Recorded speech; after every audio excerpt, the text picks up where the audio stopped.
Hey there, Michael here. Before we start the episode, a quick reminder that we have a Patreon-exclusive podcast series called What We're Watching. With What We're Watching, we choose a limited TV series and release weekly podcasts with our thoughts, analysis, and reactions to the latest episode. So far, we've covered Loki, Foundation, and we are currently talking about the Book of Boba Fett, which pushed us to finally pull the trigger on doing an episode diving into what is Star Wars. At the time of the release of this podcast, there is just one episode of the Book of Boba Fett left, which comes out next week. So, if you want to hear our thoughts on each episode of the show, and round out our thoughts on Star Wars while breaking down the finale of the Book of Boba Fett, head over to the Beyond the Screenplay Patreon. The link is in the show notes. Also, for context, we recorded this podcast on What is Star Wars before the release of the Book of Boba Fett, episode 5. Alright, now let's get into our conversation on what is Star Wars.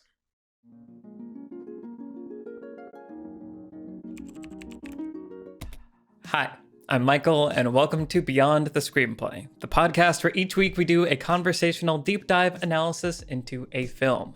I'm joined today by the Beyond the Screenplay team, Trisha Rand. Hello, everyone. Brian Bittner.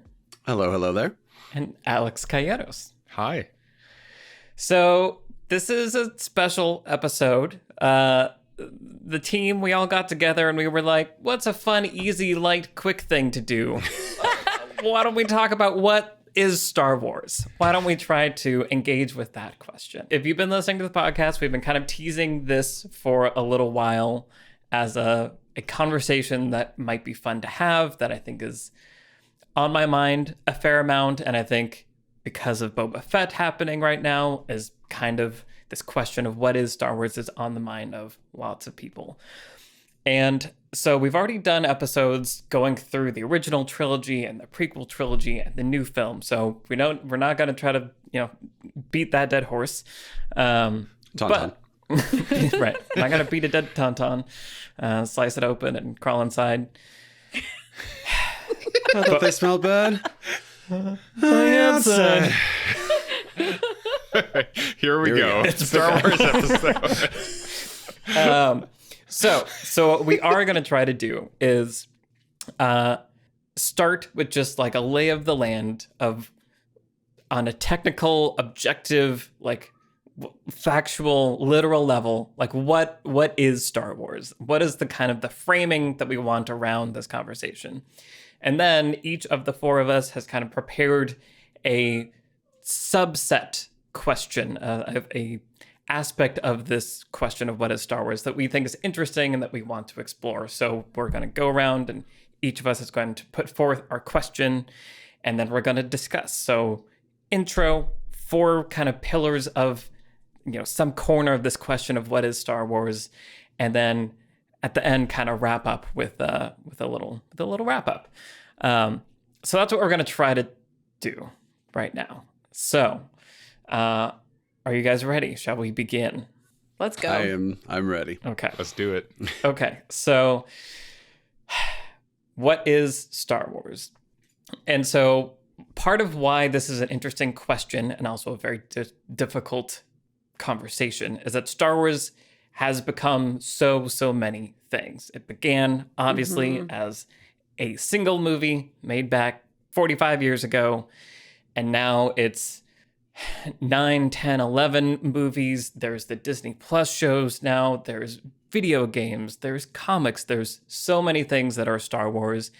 And it's not even just the quantity of it, as we'll go on to talk about. It's also that it's been around for so long. And so what it meant to different people was different because we were all different ages when we first interacted with Star Wars. And so the definition of Star Wars is kind of different for all of us because of the original context through which we saw it, and then how that informs the later context of the later entries and up to where we are now. So there's lots of things. It's taken many forms. It's a story that's been told by many different people and has embodied many different styles. So there's a lot to hold when talking about this. Trisha, you made a very handy little graph that you also tweeted out recently. Do you want to kind of explain to the listeners what you made?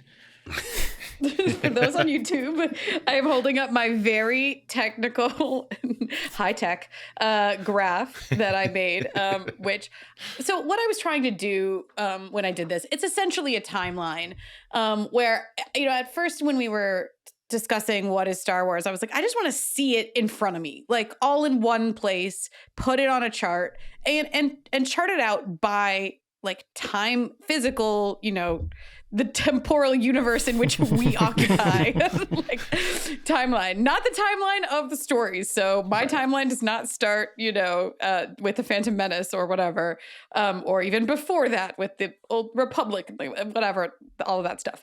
It doesn't do any of that. It's about 1977 to our current day in 2022. And so I just started by mapping out all of the different properties. And of course, it's not exhaustive because, as you mentioned, Michael, there's like novels and comic books and like animated series and then like live action series. There's too much.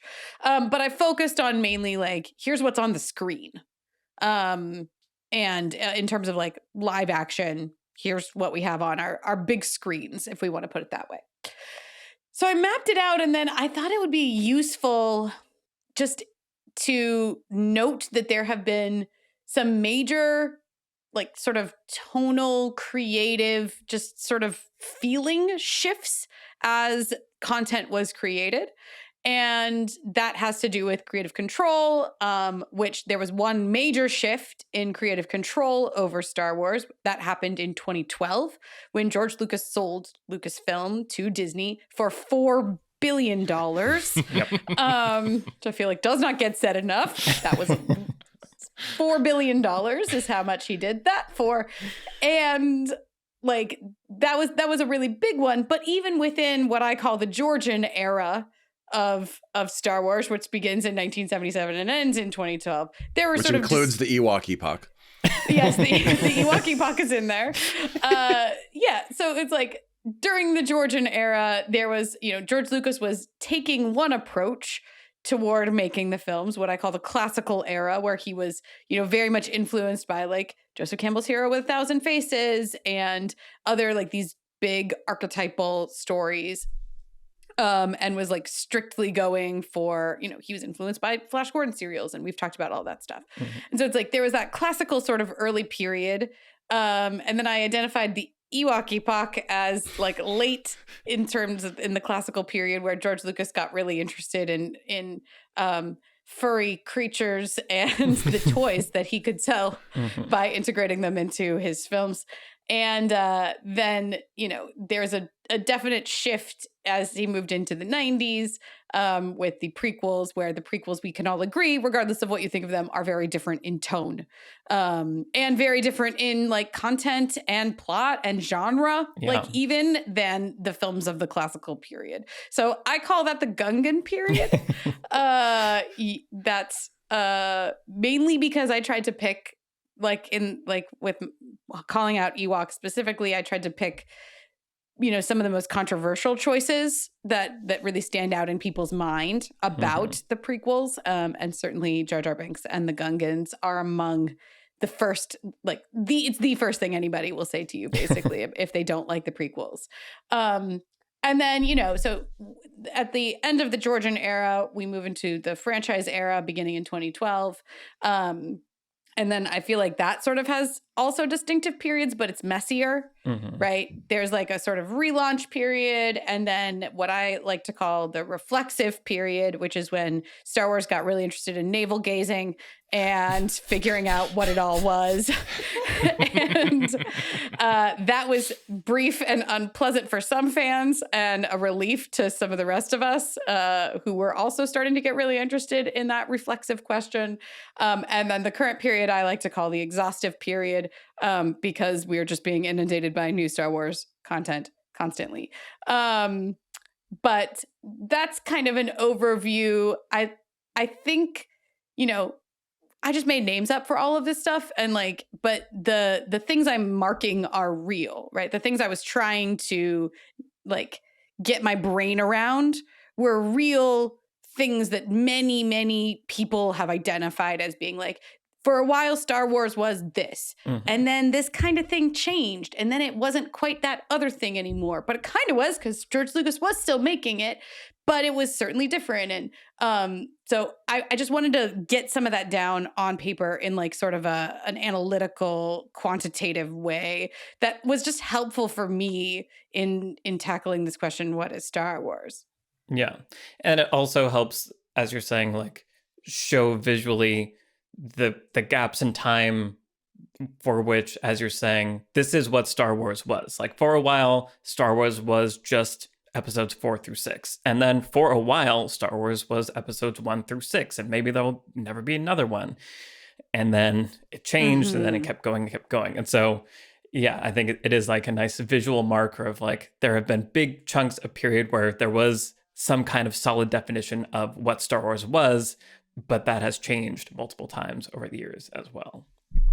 Right. And of course, as you pointed out earlier, it's worth noting that fans have come to the series at every single point in this timeline. Right. So like you might have come in, if you came in 2012, then there were 6 movies. And so to you, right, the Georgian era of Star Wars was what Star Wars was for sure. But if you came in the middle of the franchise era, say in 2017, that was when The Last Jedi came out. I just picked that as a random year. But like if you came in at that point, you might already have a more fluid definition. What if the first movie you saw was Rogue One? It's possible, right? And so your definition might, look like a much bigger picture or be much more fluid and might, to you, the franchise era films or whatever those look like to you, might be the most untouchable or like pure, example of what Star Wars is to you. So,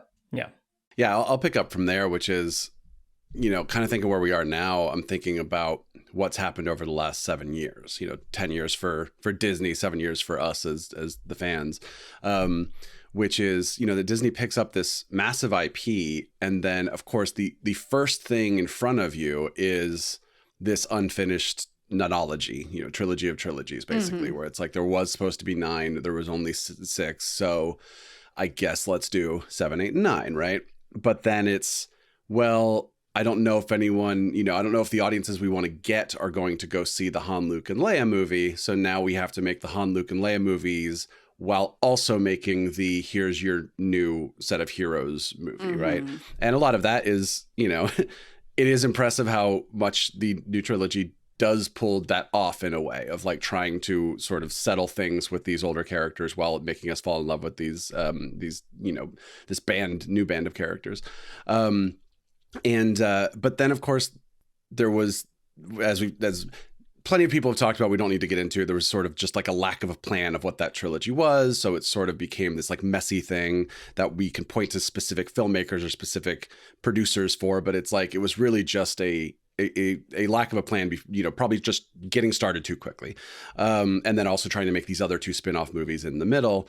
So, those movies all made a lot of money, but also turned off a lot of old fans who were just like, well, if this is what Star Wars is now, then I guess I don't care about Star Wars anymore. It used to be my favorite thing ever. But then you are getting new fans, too, who are watching these 3 new movies and going, I love this. What is this? And discovering this brand new franchise for them. And then now we get into the Mandalorian and Boba Fett era or chapter, which is like, now we're trying to get back older fans with this sort of more kind of gritty, sandy feel and everything. And then that has worked. There are a lot of people who are excited about like Dave Filoni making live action Star Wars stuff and getting some of these Clone Wars characters and seeing someone like Boba Fett get, his own story. But then, as we've talked about on our Boba Fett episodes, and we'll talk about plenty in this episode, like there's inconsistency within these projects where like within one project, it feels like it's trying to be many things at once. And then also these projects have all been shoved up against the original trilogy. Like every single thing has been like, here, this is how it connects to the first 3 movies. Don't worry, we're not going to stray too far from this safe area. And as Alex said in one of our Boba Fett episodes, it feels like this franchise is being spread very thin when it's like you have literally galaxies of stuff out there. And what you're doing is just trying to make everything take place, geographically and time-wise right around these first 3 movies. And again, some of it is I've really enjoyed, and some of it, question mark, whatever. But like, that is kind of where we are right now, I think, is that Disney is still trying to figure out where to go from here with Star Wars. It's sort of, let's kind of blue milk this original trilogy that we have, and then cheers. But then like, haven't maybe decided what is actually next. Like, what is the next real step for this franchise? Yeah. Yeah, it's funny. The recent Scream movie, which is always very self-reflexive about the state of the film industry, identified this term called the requel, which is a reboot sequel. And there's all these like mandates for a reboot sequel. You got to have like original series characters have got to come back, but you also have to introduce new characters, and it's got to be like a new, young, fresh, set of characters for the new fans. And it's funny, in Scream, there's a whole like monologue about requels and all the requirements of them. And as they're listing all the requirements, it quickly becomes obvious this is impossible. Like, this is not a good idea for anything to try to meet these requirements. But it's a real thing right now. I mean, you think about even, and I think an example of an elevated requel would be Blade Runner 2049, where you got to have Deckard come back, and it's got to be a big deal when Harrison Ford appears. That's got to be a thing, or else it's not a true, reboot sequel. And I think, you can just really feel that with Disney's approach to everything here, which is they don't have the freedom that George Lucas really had, that he gave himself with the prequels, where he really was just, I am making original stories in this universe. They might feel vastly different and like disconcerting to fans. Actually, I'm inventing whole new worlds and planets and types of politics and complexities and science in this universe that aren't part of my original trilogy. But it's new, and it doesn't feel like anybody can do that in the franchise era. There's no opportunity for that, because it's now everything is in service of like the requel requirements. So that is kind of, I think, the malaise I think we also start to feel sometimes is we're trapped in the requel bubble, and can we break out of it? That's like kind of the question now, is we're in this messy malaise period. Is there a way to burst out of this box that it feels like the franchise is trapped in? Yeah. So that's Star Wars. So that's our little prologue preface.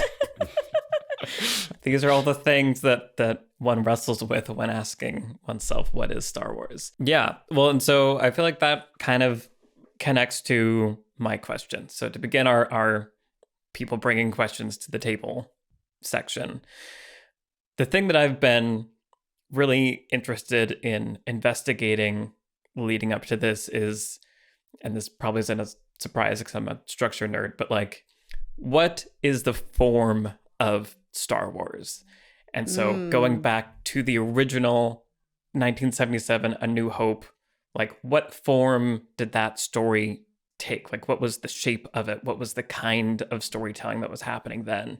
How did it evolve over time? And kind of like what we're saying about where we are now, like, we're so far away from where it began that's, I think, also adding to the being spread so thin, because the original content, I don't think, was meant to support all of the things that it has now riding on its foundation. So to just kind of like quickly go over like the original Star Wars, like just the source material. Like, at one point there was just the one movie, and George Lucas had plans for more things. There's a lot of fun backstory about the making of it and all the things that almost were and almost weren't, and how it was kind of saved in editing and all these different things. But I am this person. I was reading Hero with a Thousand Faces by Joseph Campbell last night just to like refresh all the things. But the original Star Wars movie, I think, functions obviously very well as this monomyth thing, right? George Lucas was consulting with Joseph Campbell while writing. Like, there's a reason that is the case. And it's very far away from the kinds of movies we make now in tons of ways, like in filmmaking wise and style and all this stuff, but also just in in the story structure and the design of the characters. Like it's a morality tale. There is good, there is evil. It's really simple. It's pretty contained also. Like it does have a scope. You know, you are going to these like far off worlds and galaxies, but when you actually track the number of things, most of the time the Empire is seen in a boardroom, like they're just chatting in a conference room, and Darth Vader's kind of walking back and forth, and they're talking about their plans. And then you got Tatooine, the Millennium Falcon, Death Star, Rebel Base, and that's it. Like that's the extent of the Star Wars universe in the original thing. And the character design is super simple, archetypal. It's been talked about for forever, but like Luke is a really simple protagonist. The things that we know about him are he's a farm boy and he dreams of adventure. He's got an aunt and uncle, and his dad was a knight, and he kind of like wants to be like this memory of his dad, sort of. And that's he likes like power converters. Right. He likes, yeah. and bullseyeing womp rats. Right. That's it. Yeah. Just a normal kid, like all of us. Yeah. But like, yeah, that's all we know about him. And all the characters around him are equally simple because they're just playing a role in the character web that is the, you know, the kind of diagram of morality in this world. So you have Han Solo, who's like, I'm a rogue smuggler. I'm not going to take a side. I'm not here for the rebellion. I'm not here for the Empire. I'm looking out for myself, kid. Mm-hmm. You have the mentor, Obi-Wan, who's like, I'm here to teach you about the Force and push you to cross the threshold and go on this adventure and teach you about all these. So it's like, and then Darth Vader, he's just evil bad guy. Like it's all very simple. You have the princess, like you have all those fantasy elements, right? Where he's like the young farm boy that goes off and like gets captured into the castle and has to rescue the princess and they escape. Like there's all these really classical elements there, and all the characters are there to push Luke along his arc or show him the different ways of living. And it's basically just about Luke going from kind of naivete to adulthood, sort of. Like his morality doesn't change. Like he wants to join the rebellion in the beginning, but I think along the way he's learning what has to be sacrificed sometimes for the greater good. Anyway, so original Star Wars, super simple. The sequels, Empire and Return of the Jedi, kind of do different things with that, and we can kind of get into that. But the fundamental problem that is, I think, inherent in any sequel is that when you have an original thing where all the characters are well designed, it means that they are designed for the protagonist in that situation very specifically. And when you then have to remove them from that context and repurpose them elsewhere, most of the time they're not gonna be the characters that you need to tell whatever this other story is. So I think that's just kind of my main thoughts on all that and what I think is so different about where we are now with Star Wars versus where we began. Well, all of that's super interesting because I'm reminded that when Empire Strikes Back and Return of the Jedi came out, people were pretty bumpy on them. First of all, critics were critical of all three movies because they were like, kids movies, bah. And just basically were critiquing them for being so earnest and so simple all the time. Not that there weren't, when you read reviews from the time, you often hear praise for the technical innovations and the fun of watching them. And I can't wait to talk to you guys more about fun, because it's a word you hear a lot when you talk to Star Wars fans and what they love about Star Wars. So critics were not universally panning these films or anything, but there was like a critique of the simplicity of the design, as you're pointing out.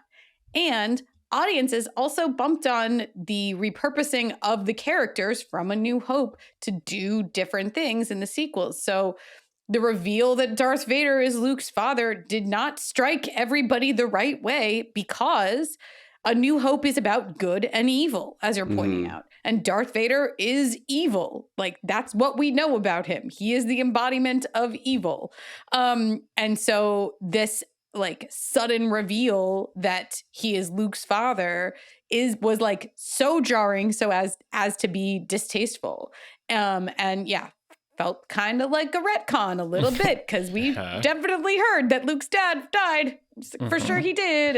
And, you know, it's part of the reason Luke wants to be who he is. And, you know, we can look back on that with a lot of forgiveness now, because for, you know, basically George Lucas managed to pull off something that wasn't designed to be what it became, but he pulled it off with characters like Darth Vader.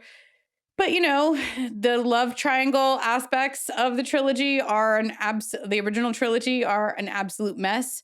The design of Leia as like a rebellious princess works great in A New Hope and just fades into the background in Empire, and especially in Return of the Jedi. She's not really a rebellious princess. She's not really a princess. She's not really a rebel either. She's just kind of there. And so, yeah, there's just like, and by rebel, I don't mean part of the rebellion. Obviously she is that, but just the like, free spirit, lots of agency, very feisty, you know, kind of character we had met in A New Hope.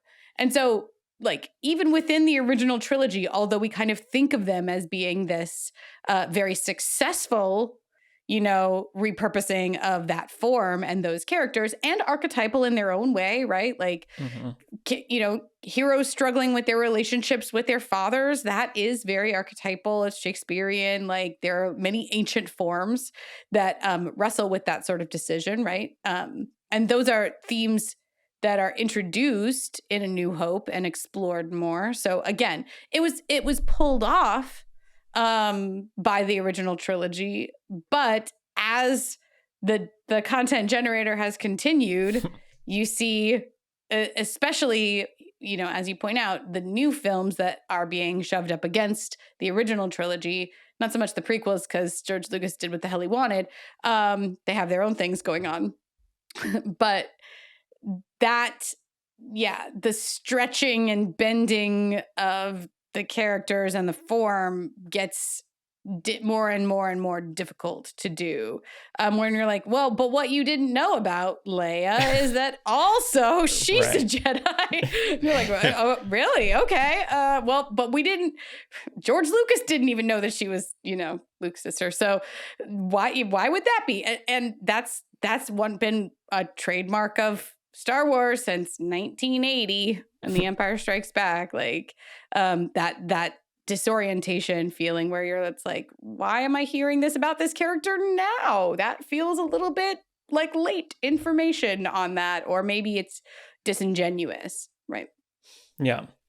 And, you know, and it's obviously not unique to Star Wars, right? We just talked about definitely The Matrix a lot. Yes, we and did. I think The Matrix is another great example of this, where The Matrix, the original great monomyth hero's journey, like checks all the boxes. It's great. All the characters are there to be like archetypal and pull the character in these different ways and explore different aspects of the psyche as you're going through this question of, you know, figuring out what reality is. And then it's like, okay, make more. And it's like, okay, well, that's a program. And let's see, so Zion. Here's Smith, he's back. He's back, right? You got to bring him back. So like, just like naturally when you have to do more, you have to move pieces around, and that's going to break some of the stuff from before. And it's a really interesting struggle that I think is inherent in any kind of sequel venture. For sure. And then thinking about the prequels, you know, not just even the franchise era we're in now, but the prequels, I think were so disorienting to people because, you know, they really are operating in a different language. Like you said, Michael, these original films, you know, even though they had to contort themselves a bit and changed as they went, it is still the story of Luke Skywalker and this like archetypal father-son story. And it is still ultimately about good versus evil. We got the Emperor there, just like pure evil personified. And then you've got this prequel story that is like weirdly labyrinthian in its politics, with all this like kind of like mystery about all these names, who's Jedi Master Cypher Dyas and Count Dooku and the Trade Federation. And one of these days you'll get that name right. Yeah. What's it actually? It's Cypher Dyas. There's no R. Well, whatever. I don't know who he is. Yeah. I was going to say, that doesn't clear up anything about who he yeah. is. Sypha Diaz, whatever. Anyway, yeah, basically, like none of that feels at all like the original trilogy, which is It's very clear who everybody is. There's no convoluted politics happening. There's an evil empire and a good rebellion, and it's interesting just to think about, the prequel era and how that it did expand the Star Wars universe in a way, because it did say, no, this can also be a universe for almost more like modern stories. I wish the modern stories George Lucas was telling during that time like made more sense and were easier to follow, but I think it was an interesting choice that he made to essentially move the series forward into this like more complex universe with like a Senate and like political maneuvering and stuff. We don't have any of that in the original trilogy. And so that's the interesting thing about Star Wars, is that George Lucas, if he's the man who's allowed to make choices, he made a choice to go beyond the archetypal simplicity of the original trilogy. But now that's out of his hands, now what is it? Because he's not there to make the audacious choice to make this about a trade blockade. Sure. So what is a new filmmaker to do, with this franchise? Because George, showed it could go in these radically different directions. But do we want that? And, what do we do now? Yeah. To add to all of your points, part of the problem, especially with prequels, but also with sequels, as you were saying, Michael, is, you introduce a character who is mysterious and only exists in your mind as what the movie shows you, right? Or character or an idea or a place or any of that kind of stuff. And then a prequel especially will show you all of that stuff. Like, first of all, we already know this stuff because we heard the character say it. Second of all, now it's not in our head. Like, is it going to be as cool on the screen as it was in our head when we heard about it? What is the Clone Wars? That sounds badass. It's less. And, or like, hey, remember Darth Vader? Here he is zipping around on pod race and going yippee. Like, is that what people want when you see Darth Vader, right? Like, first of all, do you ever want to see his face in the original trilogy? I don't know. I think it's a good choice. But then do you want to see him as a child running around having fun? Like, that just, now you've like changed fundamentally who this character is in our brain. And then on top of that, you have like these movies literally referencing themselves, where, Tricia, you referred to it as the reflexive period, but even what is it, episode 2, Obi-Wan says to Anakin, like, why do I get the feeling you'll be the death of me one day or whatever, right? Where it's like, wait, has he seen Star Wars? Like, right. Or, I mentioned before Finn's, numbers 2187, which is Princess Leia. So it's like, again, it sounds like a fan making a Star Wars movie and not trying to like, we talked about The Godfather, like trying to make this world feel organic and like it all actually exists within itself. But then, so yeah, that's all really frustrating. But then the other thing I think about a lot is I also feel, as much as possible, it's on the consumer to decide how much to engage with that expanded content and how much they let it affect their enjoyment of the original thing. So like, if you can't watch the original trilogy without thinking about midichlorians when like someone uses the Force, or thinking about Gungans when someone mentions, whatever, or like romantic romps through fields when Luke says like, what do you remember about your mother? Like, it's kind of on you, because the original thing hasn't changed. Just creators have created more lore around it. And, I was thinking, like, to use a crazy example, like, let's say some random person on the internet says, hey, the mosquito in Jurassic Park, a witch dug that up in the 1600s and put a spell on it. And that's why there's dinosaurs in Jurassic Park, right? And you can read that and be like, well, that's dumb. I don't care.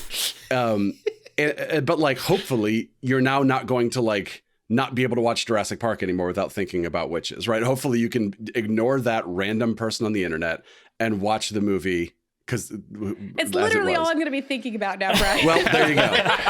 There you go. You just ruined Trisha's favorite movie of all time. Right. But like, right, you know, there's fanfic out there. There's all this kind of stuff. There's fan theories and everything like that. Like, you're going to sift through that and you're going to read it. And it's not going to, you know, hopefully it's not going to change the original thing for you. But now let's say that random person on the internet has $4 billion and buys Jurassic Park and then makes a movie where the witch digs up the thing. And like, now that is canon. But like, how is that different? Like, he just paid a bunch of money to make it be canon versus writing it on the internet, whatever. But like, in both cases, the original movie has not changed by a frame. So it's up to you now. Do you engage? And I know you guys have thoughts about this, so I want to hear them. But I feel like it's up to you whether or not to let lore that someone else made kind of affect your appreciation of the original thing. There's a funny aside. The original movies, you actually can't even get access to them. I was going to say, they have been changed by many frames. Sure. Yeah. Sure. Yeah. Right. Yeah, I mean, so I think this kind of thing exists on like a spectrum also. Like, I think in an ideal world, that's absolutely true. And then I think it's going to vary from person to person based on different emotional things. To turn the dial to 11, which is a thing I like to do when testing out a theory of like, okay, but does this hold up when you turn it to 0, when you turn it, to 11 or 100, is like, I'm just going to go ahead and bring 9/11 into this. If you see the Twin Towers, I'm not going to be able to see the picture of the Twin Towers and not be like, oh man, 9/11 sucked, because that was like a horrible, horrific thing that my brain has now connected to the image of this other thing. But like, in that picture, the two towers are fine. So in theory, I shouldn't be associating it with these other like experiences that I've had. But I feel like that's an unreasonable expectation for someone. So like, that's just using that as an example of like the extremity side of the spectrum and like how our brains work. Right. You can't change that, like, a movie that was made in the 80s now suddenly has a new context for you because you see the New York skyline in it or something. Sure. Right. Well, it's almost like, how much trauma have you incurred from later Star Wars movies? Like do you actually have a trauma response from having something ripped away from you that was precious? And I think that is a valid experience. If it was actually traumatic for a universe that you really put a lot of like faith into, which is, I guess, part of the question I want to bring up later, is like fandom and the intensity we feel towards these IPs. I think there probably is like a mild trauma that maybe is triggered, like the way you mentioned, the 9/11 allegory. Like, I think that isn't that far from the truth for some people. I have a few thoughts here. The first one of which is that part of the nature of movies as a medium is that we are kind of put in the position as audience members of just having to consume what we are shown, right? And this dates back to the beginning of the medium. It's kind of the people's medium, right? Like, it is designed for the masses. It is designed to be shown to people from all walks of life, and to have wide mass appeal. However, back in the day, movies were so prohibitively expensive to make that you were kind of at the mercy and whims of huge studio executives, because those were the only people who had access to the technology to make movies. And so part of the nature of being a cinema goer is just being willing to put yourself in the hands and put your butt in the seat and just watching what is being curated for you, right? It's not like a book where you walk into a library or a bookstore and you literally have a million choices and you are in control of what you consume. Now that is getting, obviously at this stage in life, we have a lot more choices, but when it comes to huge films and franchises, and still, like, when we think about movie as like spectacle, that is still cost prohibitive to create. So the nature of being a moviegoer and wanting to have that big, expensive experience being given to you is, again, to put yourself in the hands of huge studio executives who get to decide what it is that you watch and what it is that you get to see.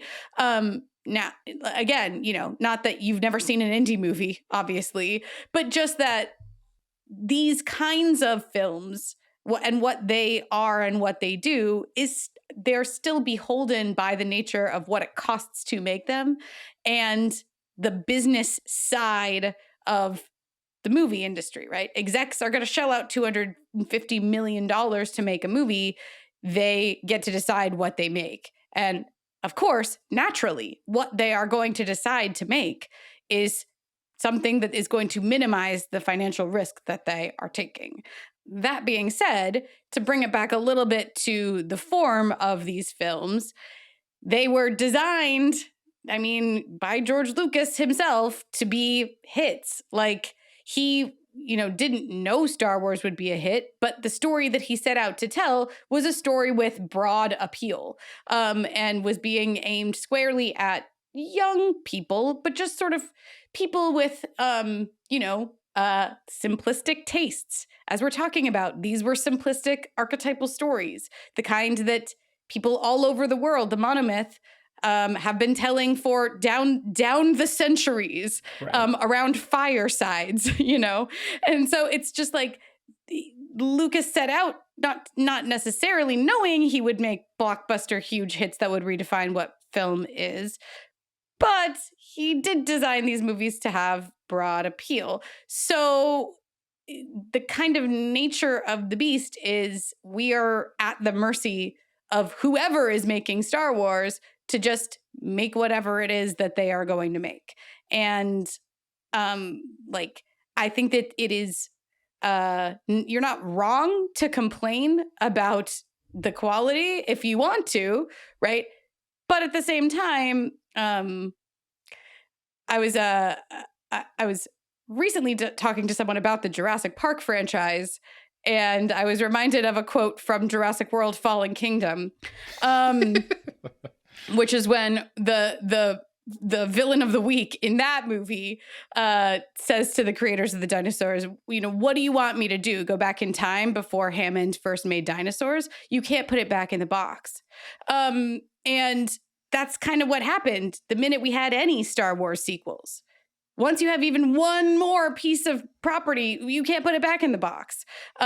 Once A New Hope makes millions and millions and millions of dollars, there's no putting that back in the box at that point. And so, we're just kind of along for the ride, and we kind of just have to be along for the ride. And I do think that we should be choosy consumers. And I can't wait to get into the conversation about what it might mean to be a responsible consumer, if there is such a thing, of the Star Wars franchise. I'm not sure there is, or what that even might mean as a phrase, now that I've said it.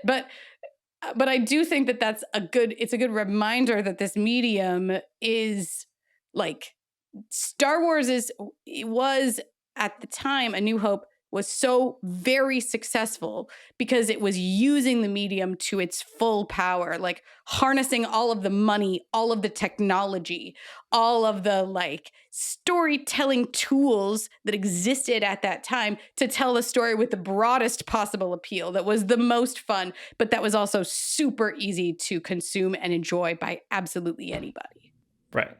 Yeah. Universally accessible, using the medium to its fullest extent in ways that no one had ever seen before, like you're saying, and Bingo. still a powerful, again, archetypal, fundamental human story that everyone can be moved by. Yep. And so I do want to move on to the next question. Just kind of the last form thing I'll say is that I think we could talk for a long time just about the form and go through literally every single piece of Star Wars media to track when it's being more simplistic and when it's not. And I feel like the more Star Wars is engaging with good and evil, that's when I am tuned into it more, because I feel like that's what it's built for more. I think that's maybe why I like Rey. I think she's a very simplistic protagonist, the way that Luke is a very simplistic protagonist, and some of the new characters have similar archetypal roles and all that stuff.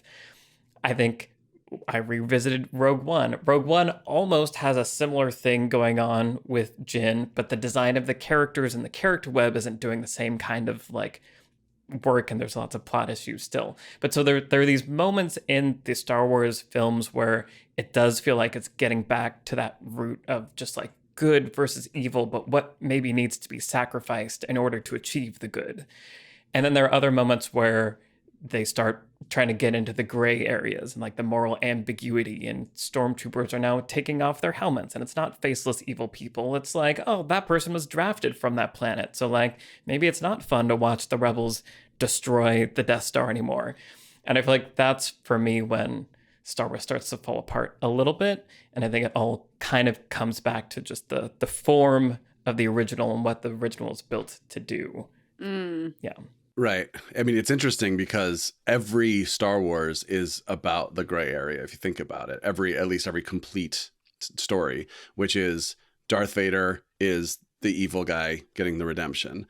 Original trilogy is the evil guy getting the redemption. Prequels are the, fresh-faced kid becoming the bad guy. And then the new movies, the new trilogy is you have Kylo Ren sort of somehow climbing out of his evil hole and getting a cuddle at the end. And then Rogue One and Solo are like scoundrel characters who are kind of your good guys. And so is Boba Fett, and so is Mandalorian to a slightly lesser extent. But it's like we are kind of always working in this, with the exception of the first movie. And I guess maybe Phantom Menace. And Empire, I would say. I think Empire isn't all the way Sure. to Darth Vader redeemed story. Sure. Yeah. It's not. It's still... But with At the all. exception of those few movies, it's like it's always kind of this good, bad, and then kind of what is the gray area up to. But I will say that when I think about the other big sci-fi franchise, Star Trek, like that is a universe that isn't tied to the archetypal simplicity of those original couple Star Wars films. Like Michael was saying, it feels like Star Wars when we're engaging in these big like pathos, good and evil and redemption and father and son. And the world of Star Trek is like a nerdy world with like warp drives and Class M planets and first contact protocols. And that's the kind of universe that you can build out, I think. And it still feels like Star Trek because like this is like a technical universe that has like hard sci-fi rules and like a limited number of spacefaring cultures. Like there's Klingons and Vulcans. There's not an infinite array of possible creatures forever and ever. And so it's like a harder thing you can just like hold on to and just like tell stories in that world. There's still expectations for a Star Trek anything. Like it's probably gonna be on a ship with a captain and a crew. But I don't feel like there's as much like angst in that community about like, oh my God, this isn't a Star Trek story. This doesn't feel right. I mean, people prefer different series or movies and they're as crazy as any other fan base. But I feel like there's more of like a betrayal feeling in the Star Wars world where it's like there was this feeling that Star Wars gave me. And if it's not giving me that feeling, it's not right. Whereas in a place like Star Trek, it's like, well, it's still there's Vulcans here and there's a warp drive and there's the technical aspects that make it still Star Trek. And is Star Wars a universe that holds together in that same way without the pathos, without the, mythological emotions? Well, and I think that there are other fantasy universes that were always created either whole cloth in full complexity, like Lord of the Rings. Mm-hmm. It was way over created and over much detail before it was ever written, right? So like other universes that were either created with like basically infinite complexity and whole cloth at the outset, or there are universes like Star Trek which were created to be expanded upon and added to and like re-explored or changed perhaps, right? Like it was always designed to be this open-ended thing. And there's no denying that when you watch A New Hope, it doesn't, there's these cool like distant hills that we've talked about before where it's like, oh, what could be over there at Tashi Station? Oh, what are the Clone Wars? Oh, what is, all of this like backstory? We're curious about it, but it's not like it was ever designed to be a real thing. It's like hints of a world that maybe existed, that maybe like it could exist, but it's not designed to have any bearing on the characters here and now. Like, whereas in these other sort of, these other sort of universes, they were created with that in mind, with like length and breadth of the story already sort of built into them to start off with. And so, yeah, I know George Lucas wanted to make 9 movies to start off with, but it's not like he had already written them. He definitely did not. And he hadn't even really written A New Hope when he sold it. Like, it's like he had a rough kind of plan of like, I want to do this. And he'll be, he's been the first one to say, like, yeah, these were designed to be like these old serials where they all end on a cliffhanger. And like, who knows what's going to happen next? Maybe I don't know either. Like, that was kind of his thing. And so that's kind of what you get. So if you want something neat, I don't know, go read Lord of the Rings. Like, or if you want something that's going to be messy, but kind of on purpose, like, watch a Star Trek thing. But this one is just like, it feels messy, but we don't like it feeling messy because the thing we were first introduced to felt all of a piece. Right. Yeah, 100%. And I think to wrap it up, I think, Brian, you said it maybe in a Boba Fett or maybe it was offline, but the original Star Wars, there's myth, right? That's like what you're talking about, Trisha. There's distant hills and stuff like in the background that creates this kind of mythic feeling. But the more you dive into it, the more you're like demythologizing. It's just cardboard. And when you get there, it's just a backdrop. Yeah. So clearly, again, Star Wars, big topic. Ask a question, a million branches like spring forth. But I think that's all good, and we're going to carry all these topics and tiny touch points forward as we move on. Trisha, let's go to your question. What is the question you are bringing into the discussion? So my question, we've already started to get into a little bit, but my question was sort of about creative integrity. And is creative integrity something that we expect or want from a Star Wars movie?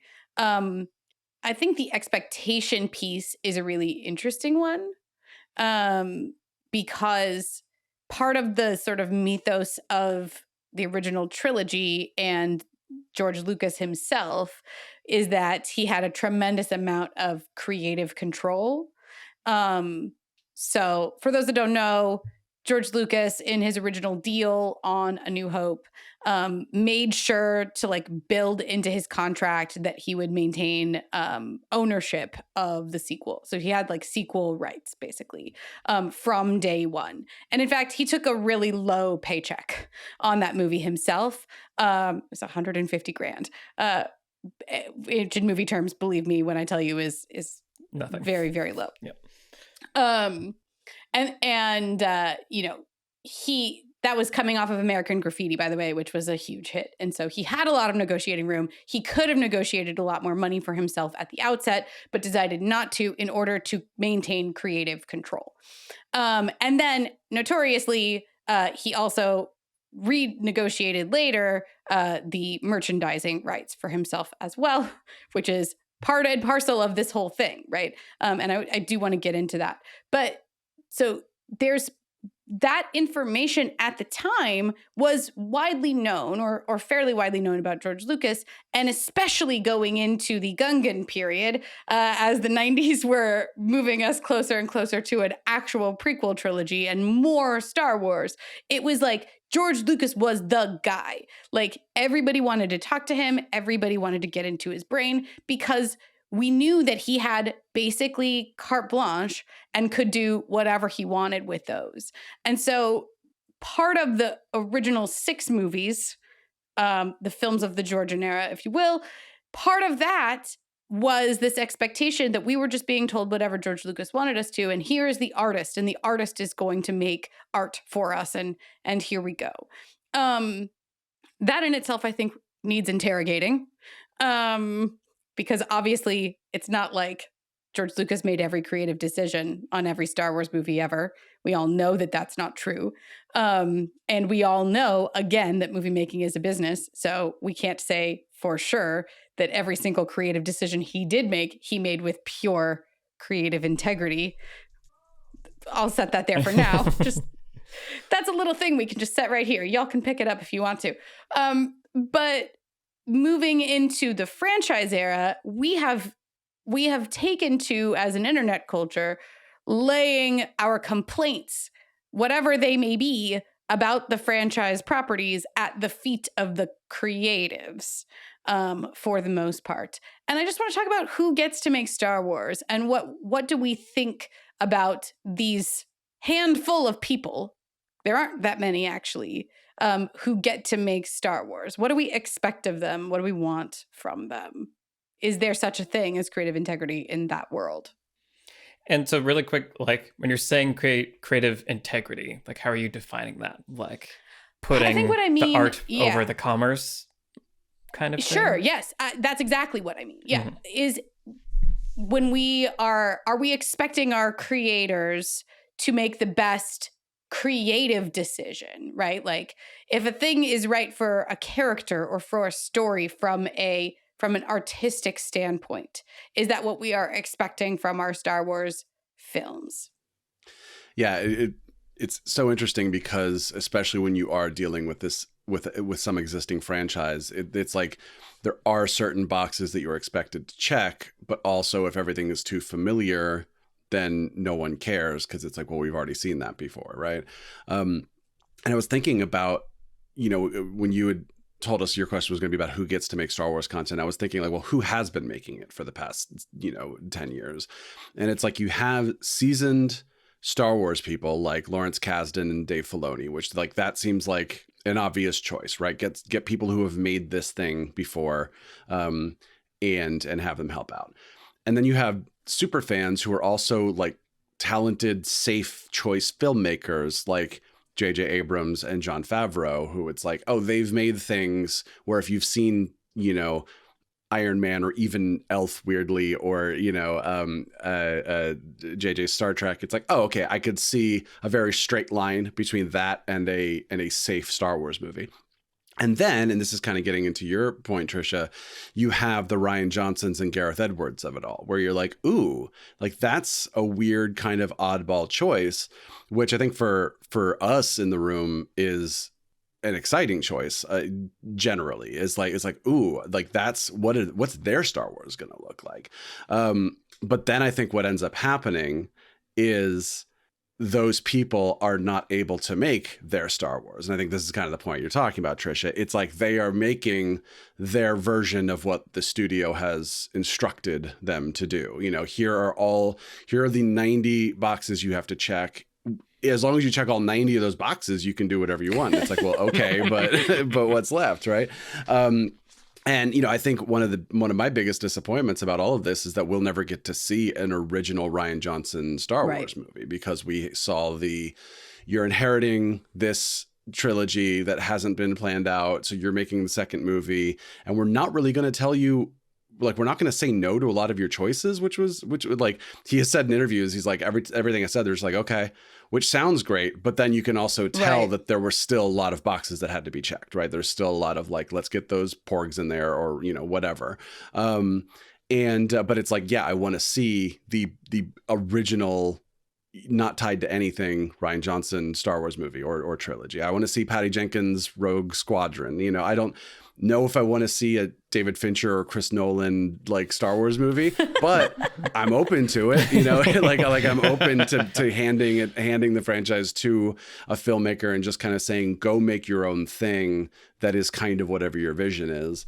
And yeah, so it's sort of this interesting thing where, and we see this with Marvel too, which is like, let's hire this visionary indie filmmaker to make a movie that we've already scripted 99% of in previs, and they're just gonna, I guess, choose like how to, I don't know, maybe slightly move the camera or something, or like add a line of dialogue somewhere.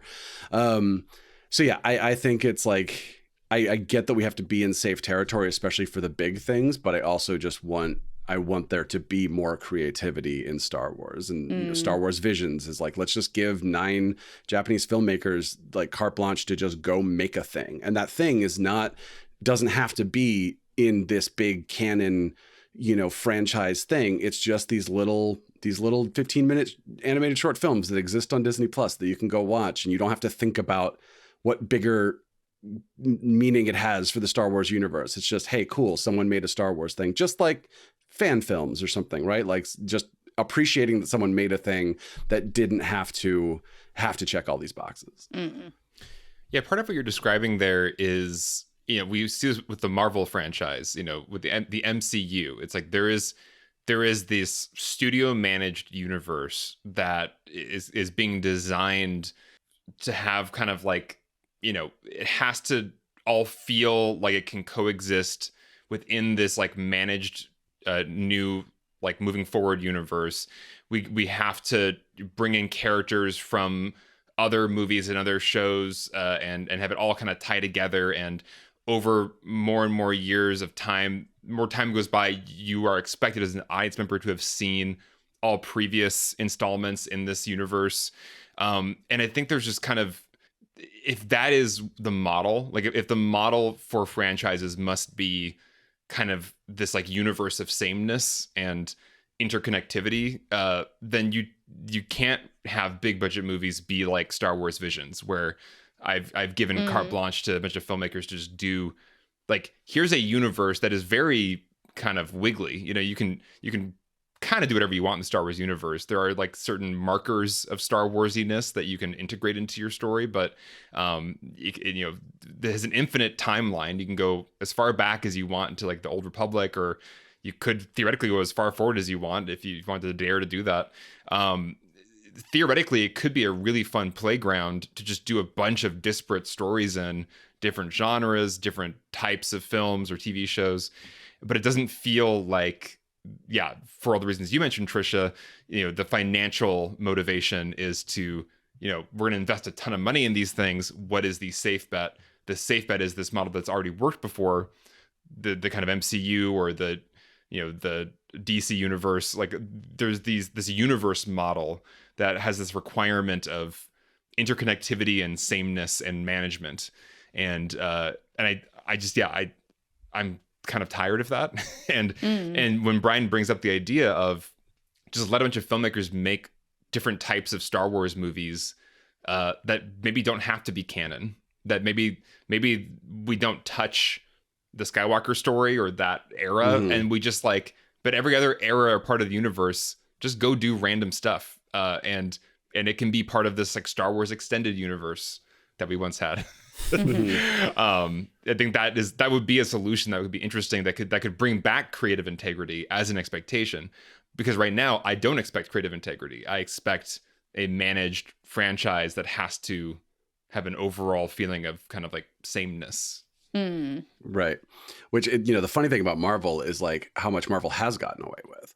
So, someone pointed out that like back in 2013, DC was going, well, we have very strict set of rules and we don't know if they're ready for a Wonder Woman movie. Like, we don't know if the audiences can handle, like that might be too confusing. And then Kevin Feige's like, here's a raccoon with a machine gun. And people are like, okay. So like the MCU has Thor Ragnarok and Winter Soldier like existing in the same universe. And you could argue that makes no sense, right? But at least they are separate things that are tied together. Like when they tie together by like more of a thin thread. But like there is a freedom there. At least there is a freedom for like Taika to go make Thor Ragnarok and for that to just like be people's favorite MCU movie, even though it seems to break all the rules, right? But in Star Wars, it's like, no, you have to follow so many rules that then it starts to feel like we don't get the kind of creative freedom that we're talking about. Yeah. So I feel like I have kind of two thoughts off of this. One of which is that I think, to kind of what you're talking about, Brian, here with the MCU, is that the MCU came out of the gate with a pretty wide like spectrum, right? Like you had Hulk, which like was whatever. I don't think I actually even saw the Hulk that's like officially part of the MCU. But Iron Man, but then like Thor pretty quickly. So like Iron Man, billionaire makes his suit. Thor, there are gods on another planet. They come here. Okay, great. So this is the bandwidth that this universe is trying to hold. And as we've already talked about, Star Wars, the original bandwidth of it was pretty narrow. And so I think that's also, again, to your kind of question, Trisha, the creative integrity, as you were pointing out, like you can't put it back inside the box, right? As soon as something is so popular and so financially viable, like that is going to be the reason people keep making it. And so, and I think you can feel that even by Return of the Jedi, right? That's an arguable thing, is that like by Return of the Jedi, was it starting to be more of like a less creatively integrativist Yep. Yep, got it. you got it. entry, or was it more we gotta do the final one, make the money? And so I think that's compounded in Star Wars by all these things that we're talking about, which is like, even if you wanted to have creative integrity with Star Wars, what the hell does that mean? Like, what does that mean for Disney? Because I think, Kathleen Kennedy, all the people at Disney did take some interesting risks. Like JJ, I think is a safe hire, but yeah, Rian Johnson, like you're saying, Gareth Edwards, we're going to make Rogue One. It's about a group of people that all die at the end. Like that's never happened in Star Wars before. Like that's kind of a dark turn. So I think there was like some risk taking happening, and like Solo, when the people that like giving it to kind of interesting artists, and maybe there was too much freedom given, or freedom given with not the helpful kind of constraints that would point people toward, if I'm making, like you were saying earlier with The Last Jedi, Rian Johnson, if I'm making a part 2, what am I trying to make? Oh, I can do whatever. Okay, great. But that means nobody knows what I'm supposed to be doing. Mm-hmm. And I think that's just another inherent problem with even the question of creative integrity when it comes to Star Wars. Right.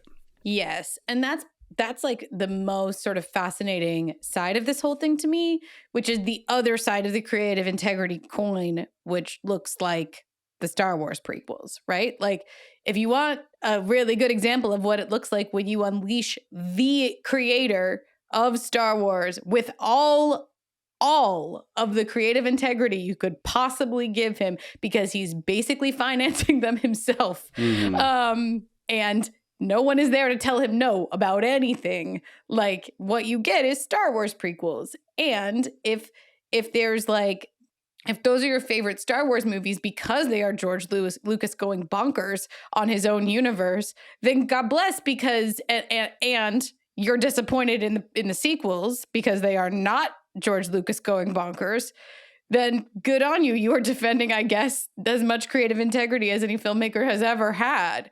But does it make them better movies in the end? I was reading an interview today with George Lucas where he was talking about how it was an interview with him, I think in 2005 or something.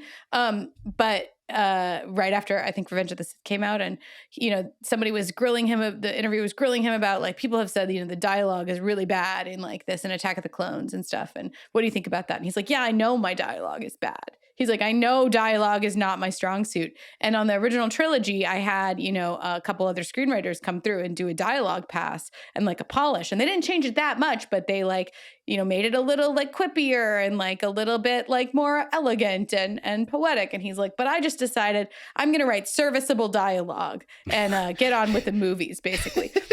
And like, that is creative integrity. He just decided not to bother having anybody rewrite his dialogue. And like what you get is unfiltered George Lucas, as pure as it is. It's pure as the driven snow. Or driven sand, I guess, in this case. And like, Lord help us. I feel like integrity is being used loosely, like creative freedom for sure. Sure. Well, but integrity, I guess, is making a choice because you believe it's the right one. In that case, it sounded like he didn't. Well, no, what he decided was that what he was trying to make wouldn't be materially changed, or not in a way that he felt was important for the work, to have those dialogue polishers come on board. And so I think that, what you're talking about, Michael, really resonates with me about creative constraints. Like, it's good to have constraints when you are making something. In an ideal world, those constraints would be dictated not necessarily by what's financially viable or not, Although even working within things like that, I think there is a way to say like, okay, you're going to have this in there, but what's a way that we could maybe organically do it? Like maybe there is a way to, or what's the inherent thematic question that element, if I have to have it in here to sell the toys or whatever, is there a thematic thing that I can like, mine it for that might be interesting to the central character? I think in an ideal world, not to say that Star Wars creators don't do their best to integrate whatever is on their checklist, for the record. I'm not saying that.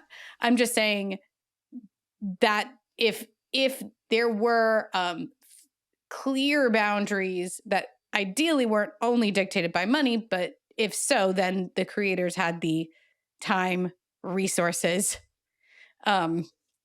actual decision-making power to get those things done, as with the overall cohesive state of the work in mind, or as the top priority for them.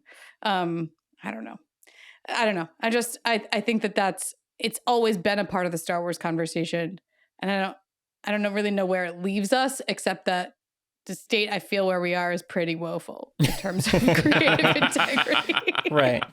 Well, and I think as we've talked about, potentially not even with like malice or cynicism, like because of what Star Wars is, even if you are the best intentioned, you could be creative person going for creative integrity, what do you reach to achieve that? And I think this will tie into Alex, your question, so I want to get to that in just a moment.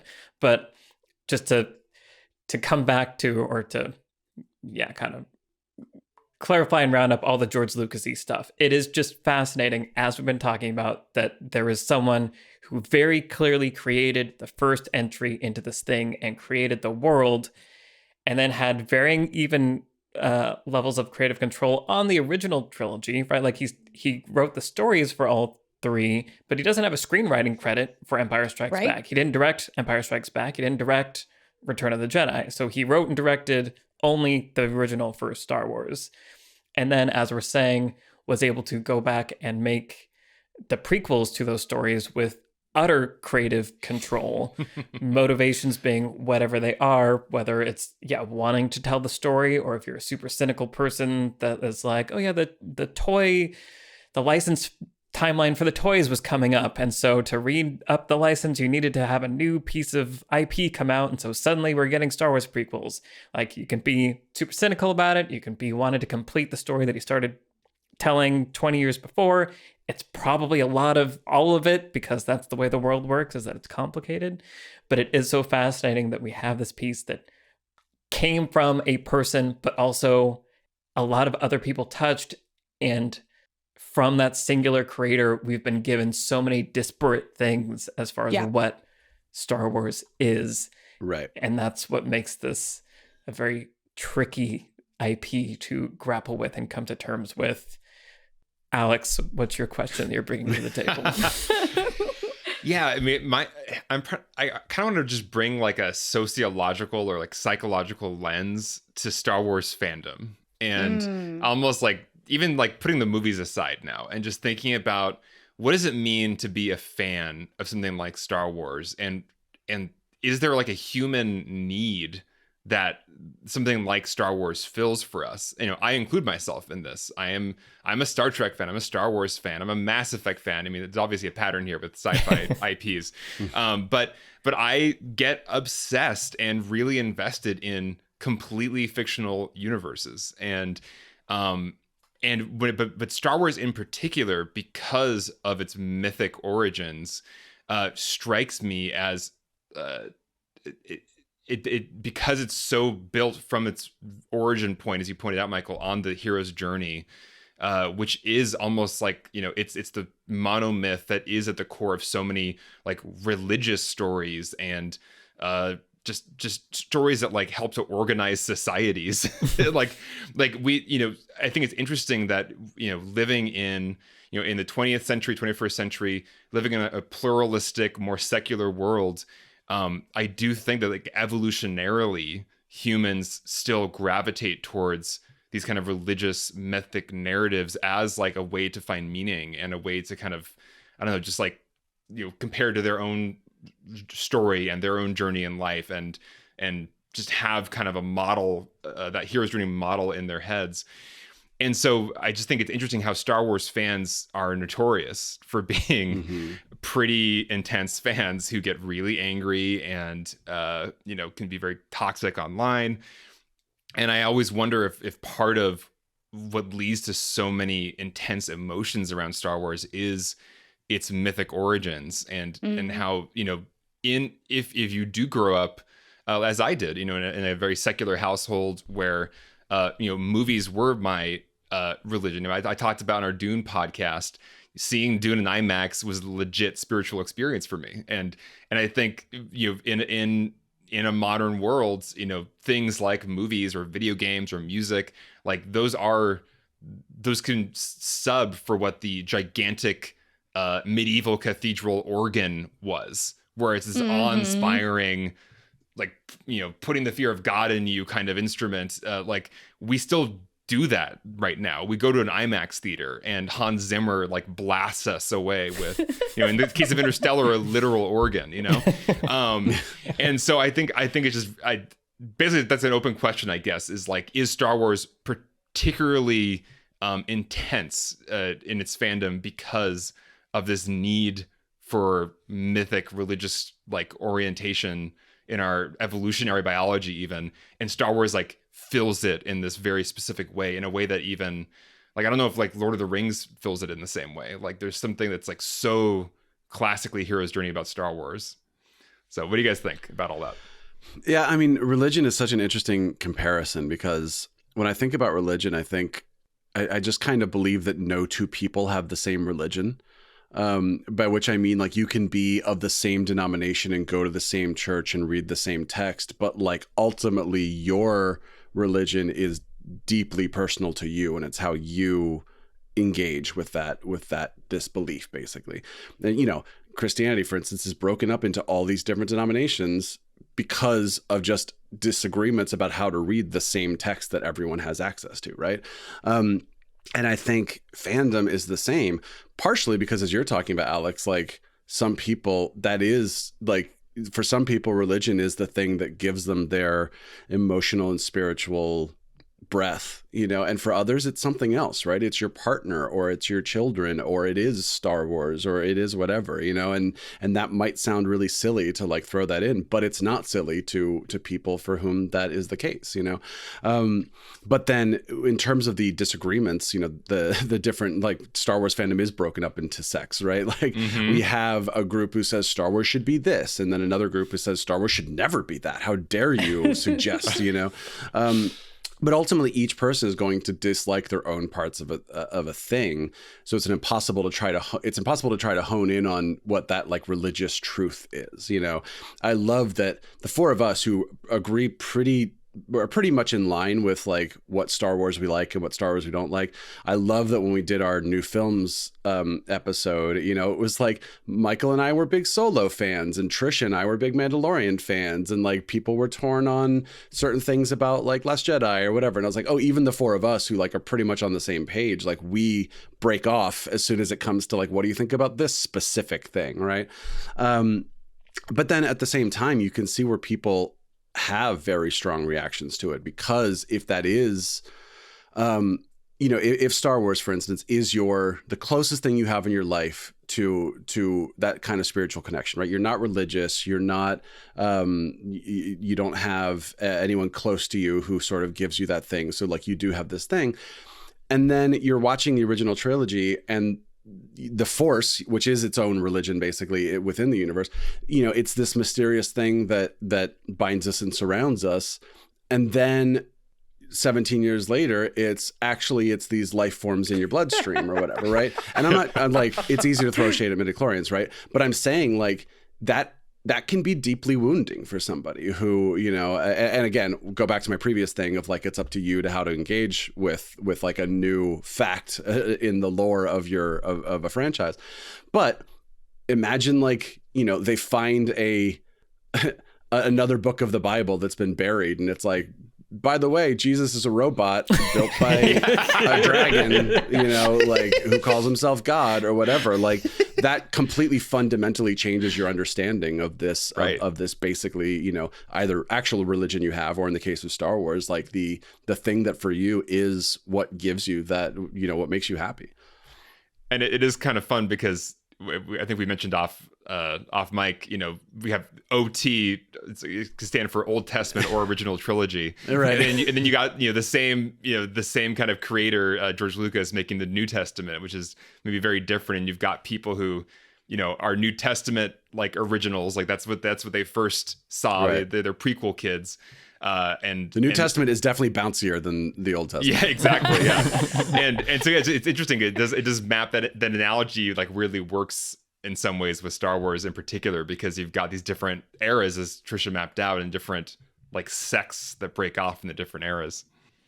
I do think as soon as you started talking about this, Alex, the words that I wrote down were deeply wounding, which you just said, Brian, also, of like why are these things that happen in Star Wars that rip us apart, why are they so deeply wounding? And I do feel like the lens of Star Wars as a religious text goes a long way to explaining the reactions and the fervor behind these reactions of like, weirdly, it is religious where so many people can agree on this like original founding piece of text, but then as new entries are released or uncovered, people feel differently, and so suddenly the friends and family that were like they were your brothers, they were your sisters, we both had Star Wars, suddenly they believe something else about this, and it's like, well, wait a minute, now you're an other and I have to defend my beliefs, and we've been torn apart despite starting from the same like core place. So I feel like it's a really interesting lens for sure to think about it. And then I am also interested if there are sociologists out there that want to do this study, but something I was reminded of when looking at the original Star Wars was remembering the context in which it came out, which was like post-Vietnam, super cynical 70s, like people giving up on a lot of the beliefs and optimisms and ideals that were there in culture kind of up to that point, and in walks Star Wars, and it did kind of become the biggest cultural shared story that we had as a world, like as a global thing also, that like crossed all these borders. And so I think all stories serve that function, right? To bring people together and have a thing that we can all point to and be like, you like that? I like that too. I know a little bit more about who you are because we're connecting over something that has this state of values. But yeah, Star Wars was such that, and it might also be the timing in which it came out, both technologically and because of political reasons and all these things, did make it weirdly well suited to kind of take over or serve some of that role that like maybe traditional conventional religion was no longer as able to do in that kind of modern world. Yeah, or even national identity in the sense of like Right. the cynicism following Nixon and Right. all the wars. Yeah, totally. Yeah. Yeah. I have lots of thoughts on all of this. And I most of them, I guess, are related to also developmental stages and when we form our identities in our lives, and like when we start believing in what we will believe in for the rest of our lives and adhering to our various religions. Part of the very unique nature of the Star Wars franchise is its longevity, and actually its phases have really worked to like perpetuate this generational sort of divide, if I can put it that way. Like we talked about the different sects of Star Wars fandom, and they don't all the way follow along generational lines, but they often do. And the weird, like, there basically hasn't, I mean, I don't know enough, I guess, about like Star Trek shows and or movies.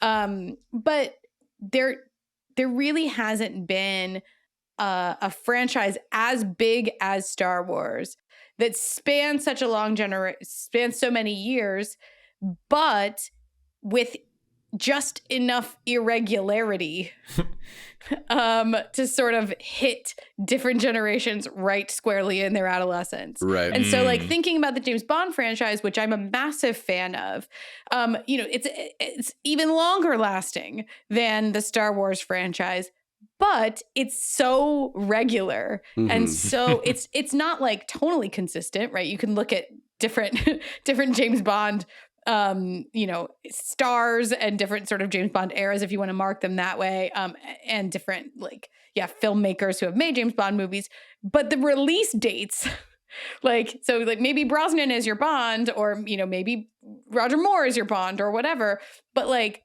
the release dates have been so consistent that chances are there were more than one Bond movie, or like probably even multiple Bonds, like in the midst of your growing up years. And Bond is also different for a wide variety of reasons. So, but I'm just saying, those are very consistent release schedule on that. The thing about Star Wars is that there are these groupings of trilogies. There are these groupings of properties that have come out over the last 45 years, and just the way that they have fallen and the different shifts that have happened, as I was trying to identify when I made my chart, have meant that different generations received Star Wars content in their adolescence that was wildly different. So in preparation for this episode, I decided to interview a bunch of fans, and I interviewed one person who was born in the 40s. Trisha fans. Yes. Yeah. Obviously. I interviewed one person who was born in the 40s, 4 people who were born in the 50s, one person who was born in the 60s. I skipped the one person who was born in the 70s. I skipped the 80s and 90s because that's us. And then several people who were born in the aughts. And so it's not a comprehensive study. It's about a dozen people. It is certainly not comprehensive. But their relationship to this franchise, what they consider to be their sacred texts, vary wildly based on what year they were born, to be perfectly honest. And that's developmental, right? Like that's like we use stories to form our identity often in adolescence, because in adolescence, that's when we're coming to understand our like tiny place in the universe. In childhood, we don't really have the capacity to sort of like understand, death and eternity and all of these things. And then in adolescence, that's when we start to sort of think about like, okay, well, who does that make us? Who am I now? And that's why you're like, you become, the massive fan of things that you'll be a massive fan your whole life long, be that movies, music, spiritual leaders, ideologies. You become those usually typically in adolescence and into your 20s. And so like I think that's a huge part of the reason that we see this identity forming. Star Wars was the biggest cultural story that many different generations had smack dab in the middle of their adolescence. And they were always huge, is the thing. They were huge in the 70s. They were huge in the 90s. They were huge again, in the late 90s, early aughts. And then they were huge again now in the era that we're in. And like, they're so big that it's kind of impossible to ignore them. And if you do like them at all, chances are they end up folding into your identity in the way that you see the world. Yeah. Yeah, it's interesting. The James Bond comparison, because like if you don't like a James Bond movie, you just wait 2 years, move on. Yeah, right. And I think what's fascinating about Star Wars, for some reason, I tend to like all my favorite like bands and video game companies take 7 years to make their next album or video game. So I'm like constantly in a state of just like waiting for the next thing and hoping that it's good when it comes out, because otherwise I'm gonna have to wait forever. And I think that's the fascinating thing about Star Wars, right? Is that you wait, well over a decade for almost 2 decades for the prequels to like, oh, here it is. Here is now the next in the thing that there's only 3 movies of, right? And then you get Phantom Menace, and for many people, that was a letdown, right? And then you get 3 years between movies, and then you have another 10 years of nothing, and then like now here is the new thing. So I think that's also part of why the fan base is so can be so testy, I think, is because up until recently it was like that was all you got, right? So it was just you had to wait forever for more Star Wars, and then when you got it, if you didn't like it, you were going to be very upset that you didn't like it.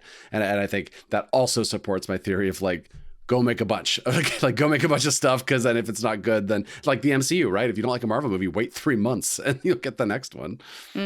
It's interesting though at the same time that like there I think was because of this spacing out period, there was a kind of a period where culture could mourn or celebrate or whatever it was and arrive at some kind of shared like reality and consensus. Sure. Yes. And then you get the new entry and it would like break it apart, but then like time would happen and we'd arrive at a cultural, we have prequel memes on Reddit, and we know like Star Wars is, we all like it, but we deal with the prequels by kind of making fun of it, but like it's part of the culture also. And I think it's interesting that, I mean, there's also just internet culture evolving along all of this. And that's that whole that other has to be named. Yeah. But that this new era is like different in that it's not one movie every 3 years. Yeah. It was one movie basically every year for several years. And then like now we have the TV shows. And so there's, it's just like constantly ripping the Band-Aid off of everything while also constantly injecting new things into it. They didn't even all fit. There's like other TV shows that I couldn't even cram onto my timeline. Yeah. Like I was trying. The exhaustive period is where we are, right? Also, here. can you make are a here. chart? Can you make a chart of the people you interviewed and what they're like, how they feel about Star Wars in the vein of your timeline? Yes, I will. Yes. Thank you. Excellent. Yeah. More charts. Well, yeah, it's interesting because you mentioned that time between periods, Michael, and that is almost like a more like harmonious period because, like you said, there's either like an acceptance we come to. There's maybe like, okay, the official entries are done now. That that book is closed. Now it's video games or Knights of the Old Republic or this novel that takes place in the Star Wars universe. That's kind of, those aren't as those pieces of IP are just kind of like fun, like extra fun, and we can all like play in this world as a collective community and our collective imagination. But then once you say like, no, now here's the Force Awakens. Here is definitely what happened to Han Solo and Leia. Right. Now it's like, oh, like I've been dictated by this is the new Bible says this now. All the acceptance and the play and the lightness is now replaced by this definitive answer. And I think I do miss the between periods. And I think part of why this feels like the exhaustive period is because there's no end in sight. We're not going to get to have an in-between period. It's just going to go on and on and on and on until they can't make money anymore. And that is a little depressing because I think some of my favorite Star Wars things happen in those in-between times. Yeah. Yeah. Well, and so I feel like this is a good transition to, Brian, your question, to bring that into the discussion of all the stuff, like we're saying, these different periods and like where we are now and this inability to just, cool and let her just stop. Or just like, or take pause, a breath even. Right. Because like Star Wars has never stopped. Like, to be clear, like there's always been Star Wars things to buy, to play, to go visit, to go ride at the theme park. Like there's always been Star Wars, but these big entries, these things that are, and I think that's also a kind of another meta thing that could be, interrogated at some point, is that the nature of the prequels is that they were prequels, right? They didn't interfere with whatever our imagination had as far as like, and then they lived happily ever after, whatever that was. The prequels are, stirring up like, well, that doesn't quite make sense that that's what happened to lead to this point. But like, I feel like in general, we have less, precise notions maybe of what happened before a thing than we do of like imagining the rest of it. And so maybe that's also that these new films are, like you're saying, Alex, like writing in stone, carving in stone. No, this Yeah. is what happened, is kind of overwriting stuff that maybe people Right. in their imaginations had written down in a way that they might not have for prequel stuff. But anyway, but yes. So Brian, what's your question? Yeah, I mean, continuing off of Alex's thought about who the fandom, who the audience is and everything, but then looking at it from the standpoint of people making Star Wars content, my question is about who the audience actually is, and then how do you the audience is huge, and then how do you manage that, basically? So people love to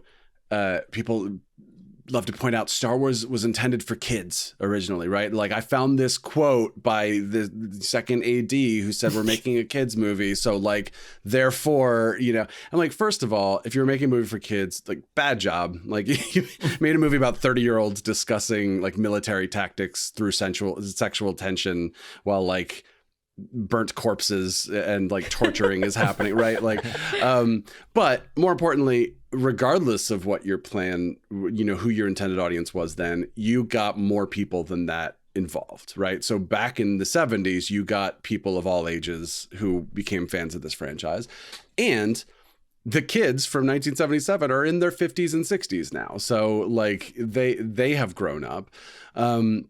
And then the next, and this goes a lot with what you were saying, Tricia, about, what developmental stage were you at when you sort of first engaged with Star Wars?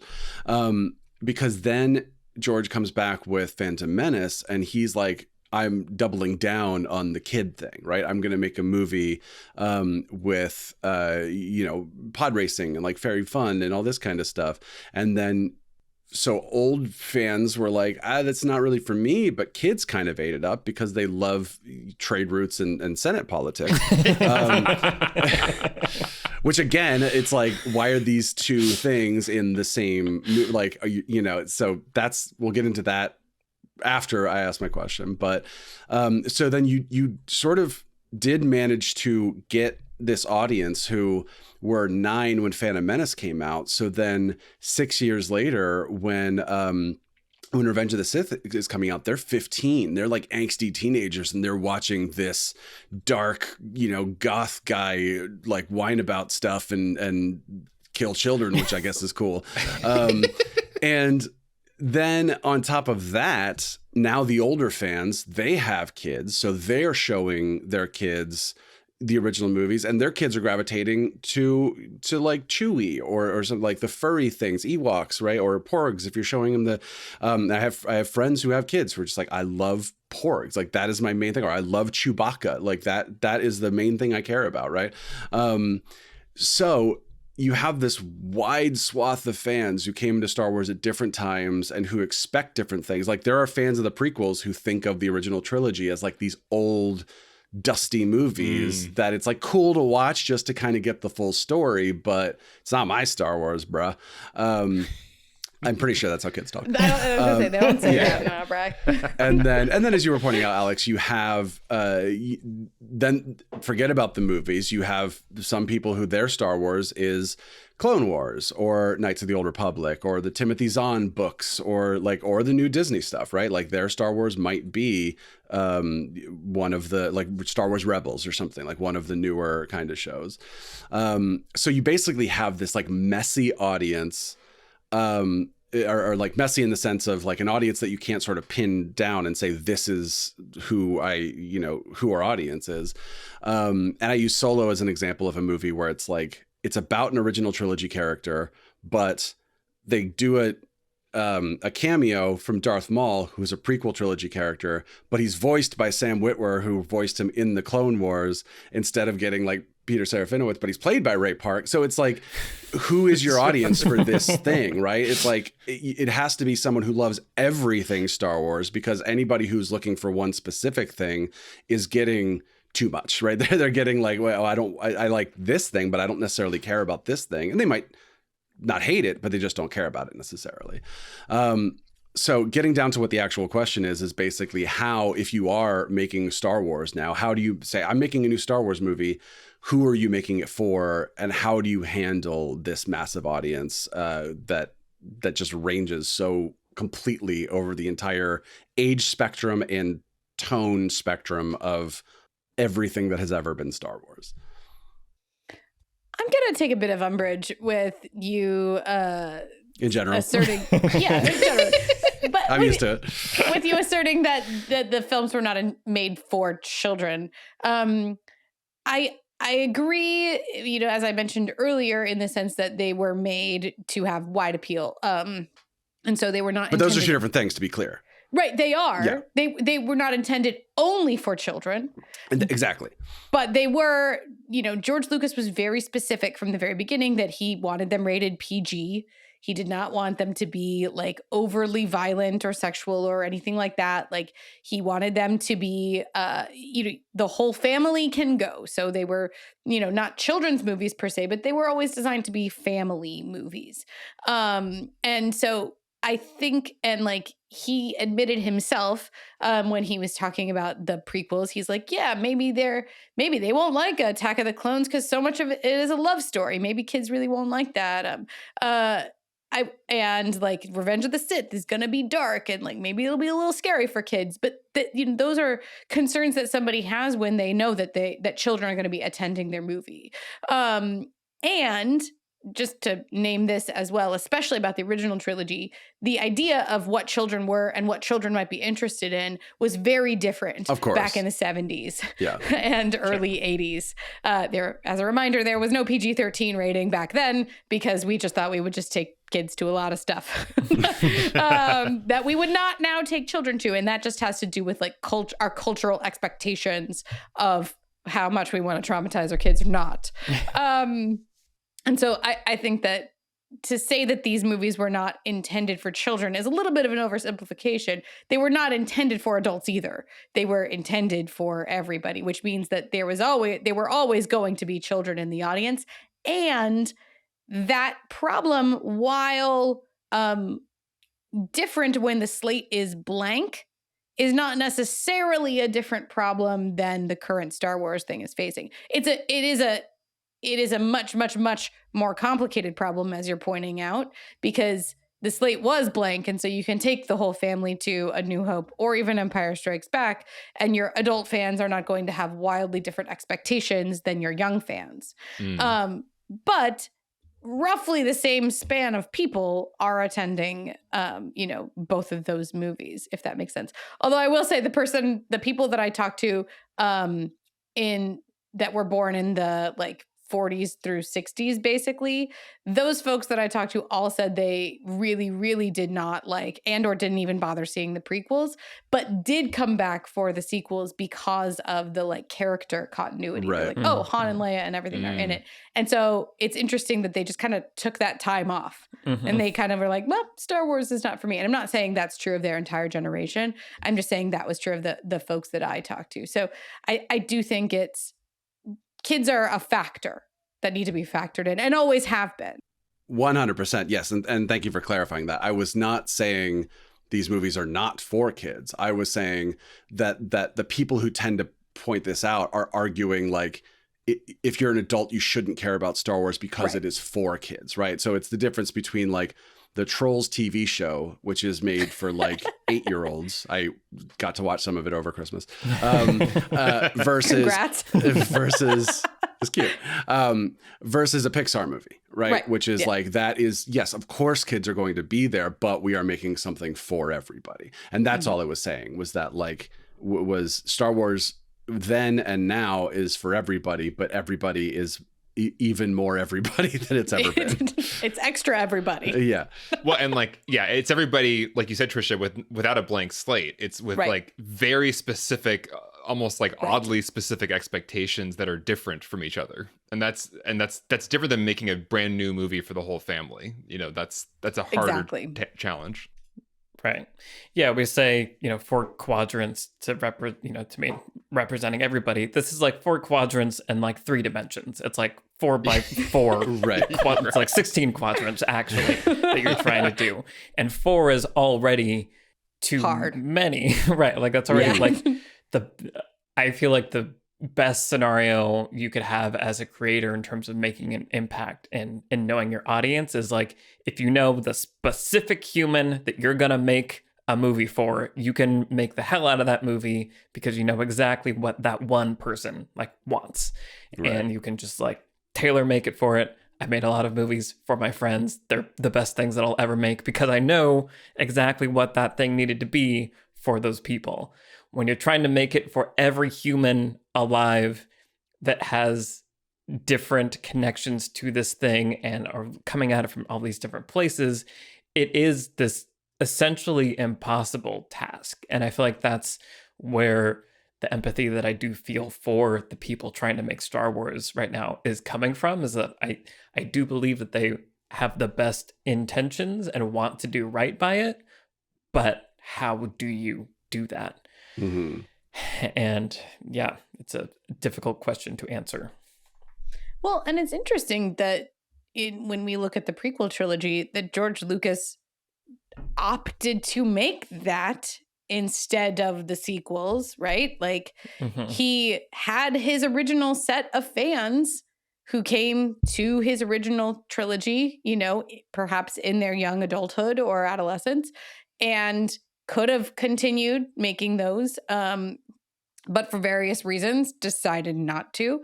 And as I mentioned, the folks that I talked to, you know, it was interesting earlier, Michael, I think you said something about, or maybe it was Alex that said something about like, there's so much about like the prequel trilogy that feels modern in its complexity, right? Like, not just in the way that it looks, although the way that it looks was incredibly modern at the time, as opposed to how, you know, the original trilogy looked, but in the actual like story design and format and like structure of those films, the prequels, and that in itself was potentially an alienating choice. Like, and in fact, the folks that I talked to that were massive Star Wars fans of the original trilogy, like, were just like, nah, I saw Phantom Menace and it wasn't for me.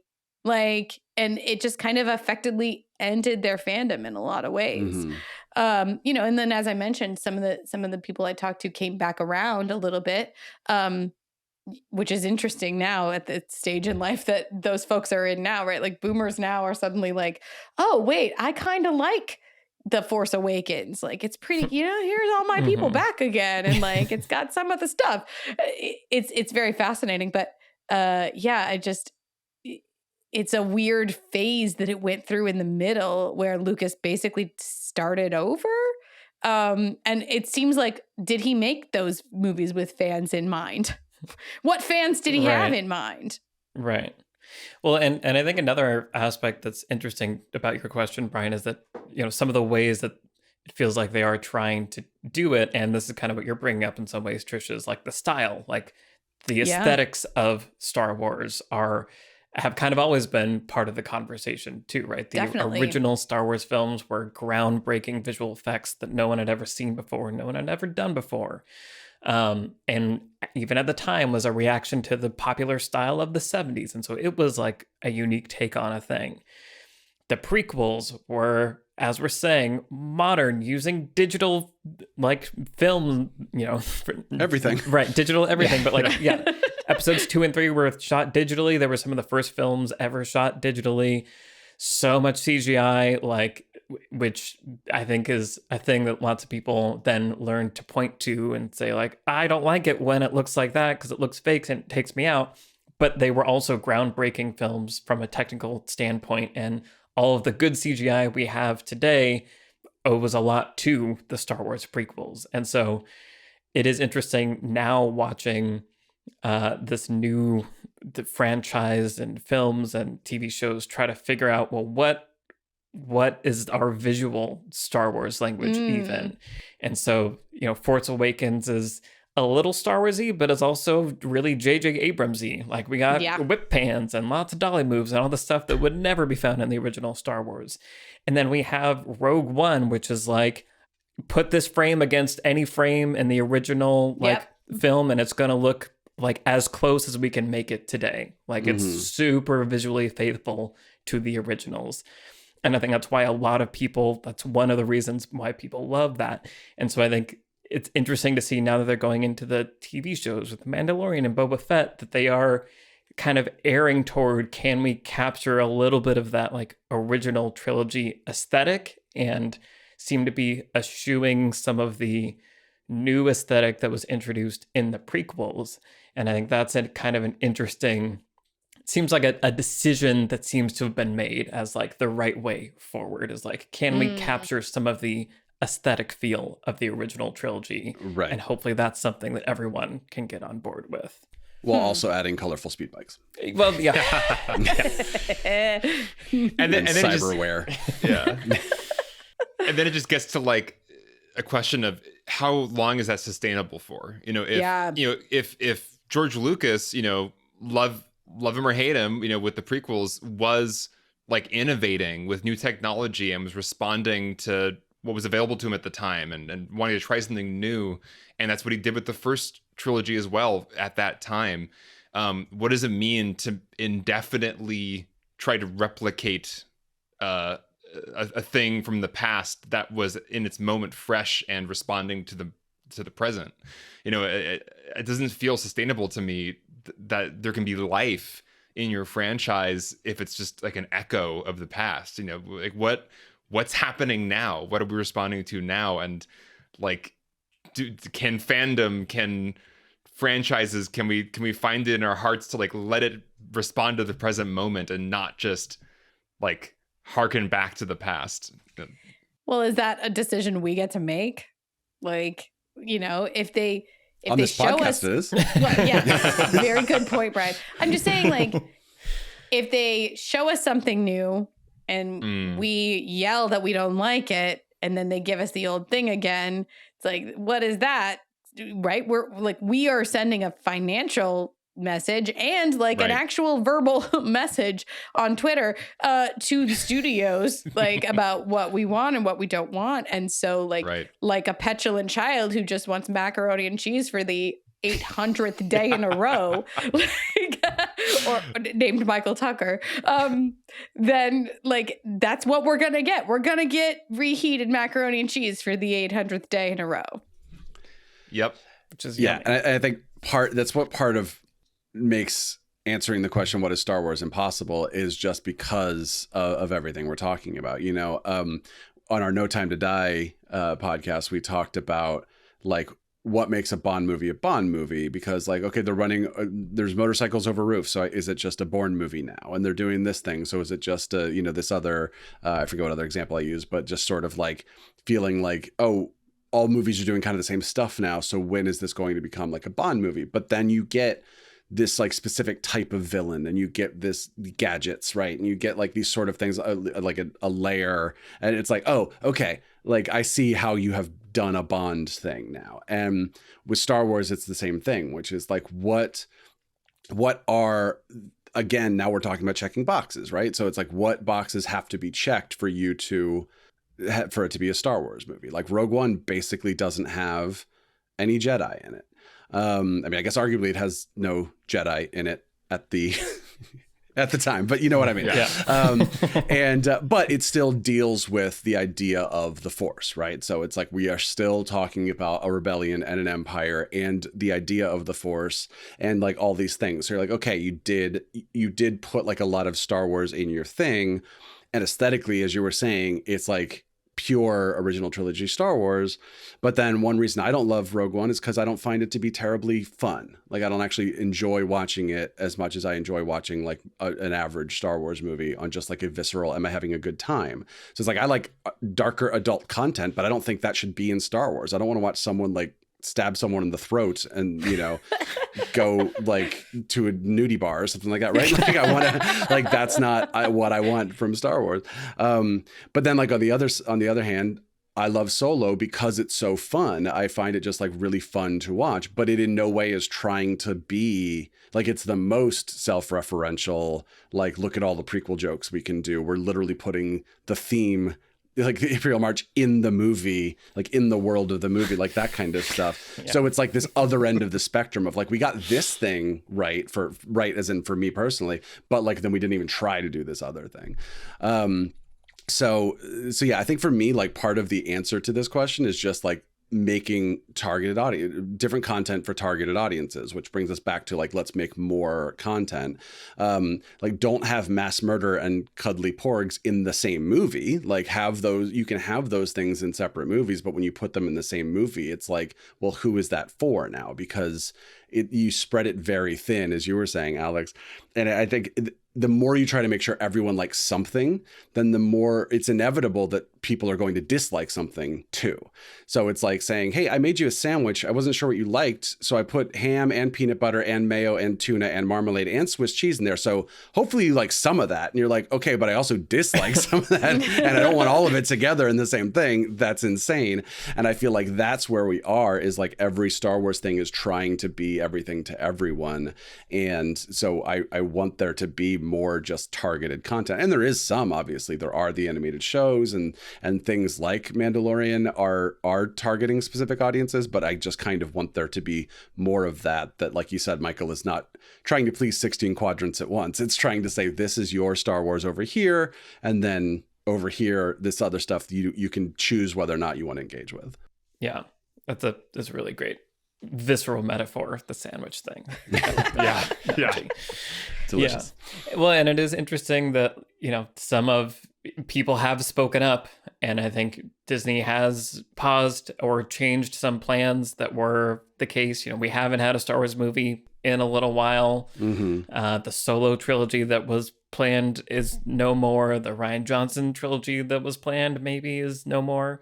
So it does seem like there is some recalibrating happening, and it'll be interesting to see where that goes. As you were just saying, Brian, this is a kind of an impossible question because you're trying to please everybody. We can't do that, but we can say what we personally would like to see from Star Wars moving forward. So to kind of drill down and kind of bring it home, I want to go around and just kind of hear from each of us, what is the thing that we think would, that we want, that we think would fix the biggest bump that we have currently with Star Wars. If it's going to keep going, which it is, what do we want from it? Yeah, to be clear, we're not trying to change the landscape or put anything back in a box. Like, it is going to happen. Disney is going to keep making Star Wars movies forever, movies and shows and properties and things until it's not lucrative anymore, which is the foreseeable future. So that being the case, right, that is the system that we are all in, and we're all players in that system. But yeah, so what do we want to see moving forward from all of this? Brian, I'm a little curious because you were it seemed like you were getting at a little bit of that with what you were just saying, as far as the full, taking each property and making it very specific for an audience. Seems like just a really smart way, like an objectively smart way to do things. I'm curious, is that kind of what your general thing moving forward is, or is there another aspect of Star Wars that you would like to see from them moving forward? Yeah, I mean, I have that is my general thought, and then I have a sort of more specific thought too. But yes, my general thought is just like, I'm going to use Star Wars Visions as an example again, because I think it's really fascinating what my personal experience with that show was. And again, for people who don't know, 9 episodes animated by different Japanese animators where they kind of had carte blanche to make whatever they wanted. The first episode of that, it's called The Duel, is like one of my favorite Star Wars things that have come out of the last 7 years. And it's like this black and white, but like the Star Wars colors are, there's like red lights over here and blue and green lights over here, and they're like placed near where the good guys and the bad guys are. And it's this very Kurosawa samurai kind of story. And I loved it. And then the other 8, I was whatever. Like, some I thought were pretty cool. Some were very, very for kids kind of content, right? But like, I loved that all of it existed, right? I didn't watch the second episode especially. There's like a rock band. It's very much like for kids and like goofy kind of thing. But I didn't watch it with my hands on, folded going, this isn't Star Wars, how dare you? I just went, okay, this is something else that's not for me, but this is for somebody, right? And that's going to be somebody's favorite episode of that. But like, I got my thing, right? And I think that's what that's what makes me feel deflated, is like when they're trying to make every big movie or show be for everyone, then it kind of ends up being for no one. Like nobody absolutely loves it. A lot of people, even people who like, some of the new stuff, are like, it was pretty good. Like, like that's kind of like the best you can get sometimes. And again, these are well-made things, a lot of them, but it ends up just feeling like, again, it's the sandwich, right? So I would like for there to be more content that is targeted towards different audiences, and with the hopes that if there's ever going to be another Star Wars that I fanboy out over, it's going to be because it was made for me. And not something that was being made for everybody, unless they do an amazing job, and like, it's possible, right? But I fully embrace the fact that in order to get something made for me, there also has to be stuff made for everyone else. I just want them to be separate things and not kind of the same thing. So that's my general thought, is, basically it's what I've said since the beginning of this episode, is I just want there to be more stuff, and for more people to have, again, as Trisha was saying, the creative integrity, right? Like, go make your actual vision, and then it'll become more exciting, right? In the same way, like the things about Last Jedi that were exciting were really exciting to us, because like, ooh, you did something different, but then also in this same movie, Canto Bite, or in this same movie, whatever. Did you have something, Michael? Just that, yeah, I think it's interesting, the new forms that are opening up with streaming and Disney Plus, where they can make these limited series that are maybe lower stakes, so there's a less of a financial pressure to try to hit all the quadrants. Maybe that is something that we can see moving forward. Is like, that's something that I think Marvel does really well, right? Where Hawkeye, it's going to be the Christmas story, like, series, and like WandaVision, it's going to have its kind of, they can broadcast a little bit who each thing is for, and it's okay because we know that there are more coming, and maybe the next one will be for us. Just an interesting aspect of that. Yeah. And then the more specific thing, this is just something I didn't really get to mention, but I've been thinking about it since Boba Fett. Which, by the way, Boba Fett on Patreon, we are doing a watch episode by episode, or we have finished, I guess, at this point. But go there, listen to it. Yeah.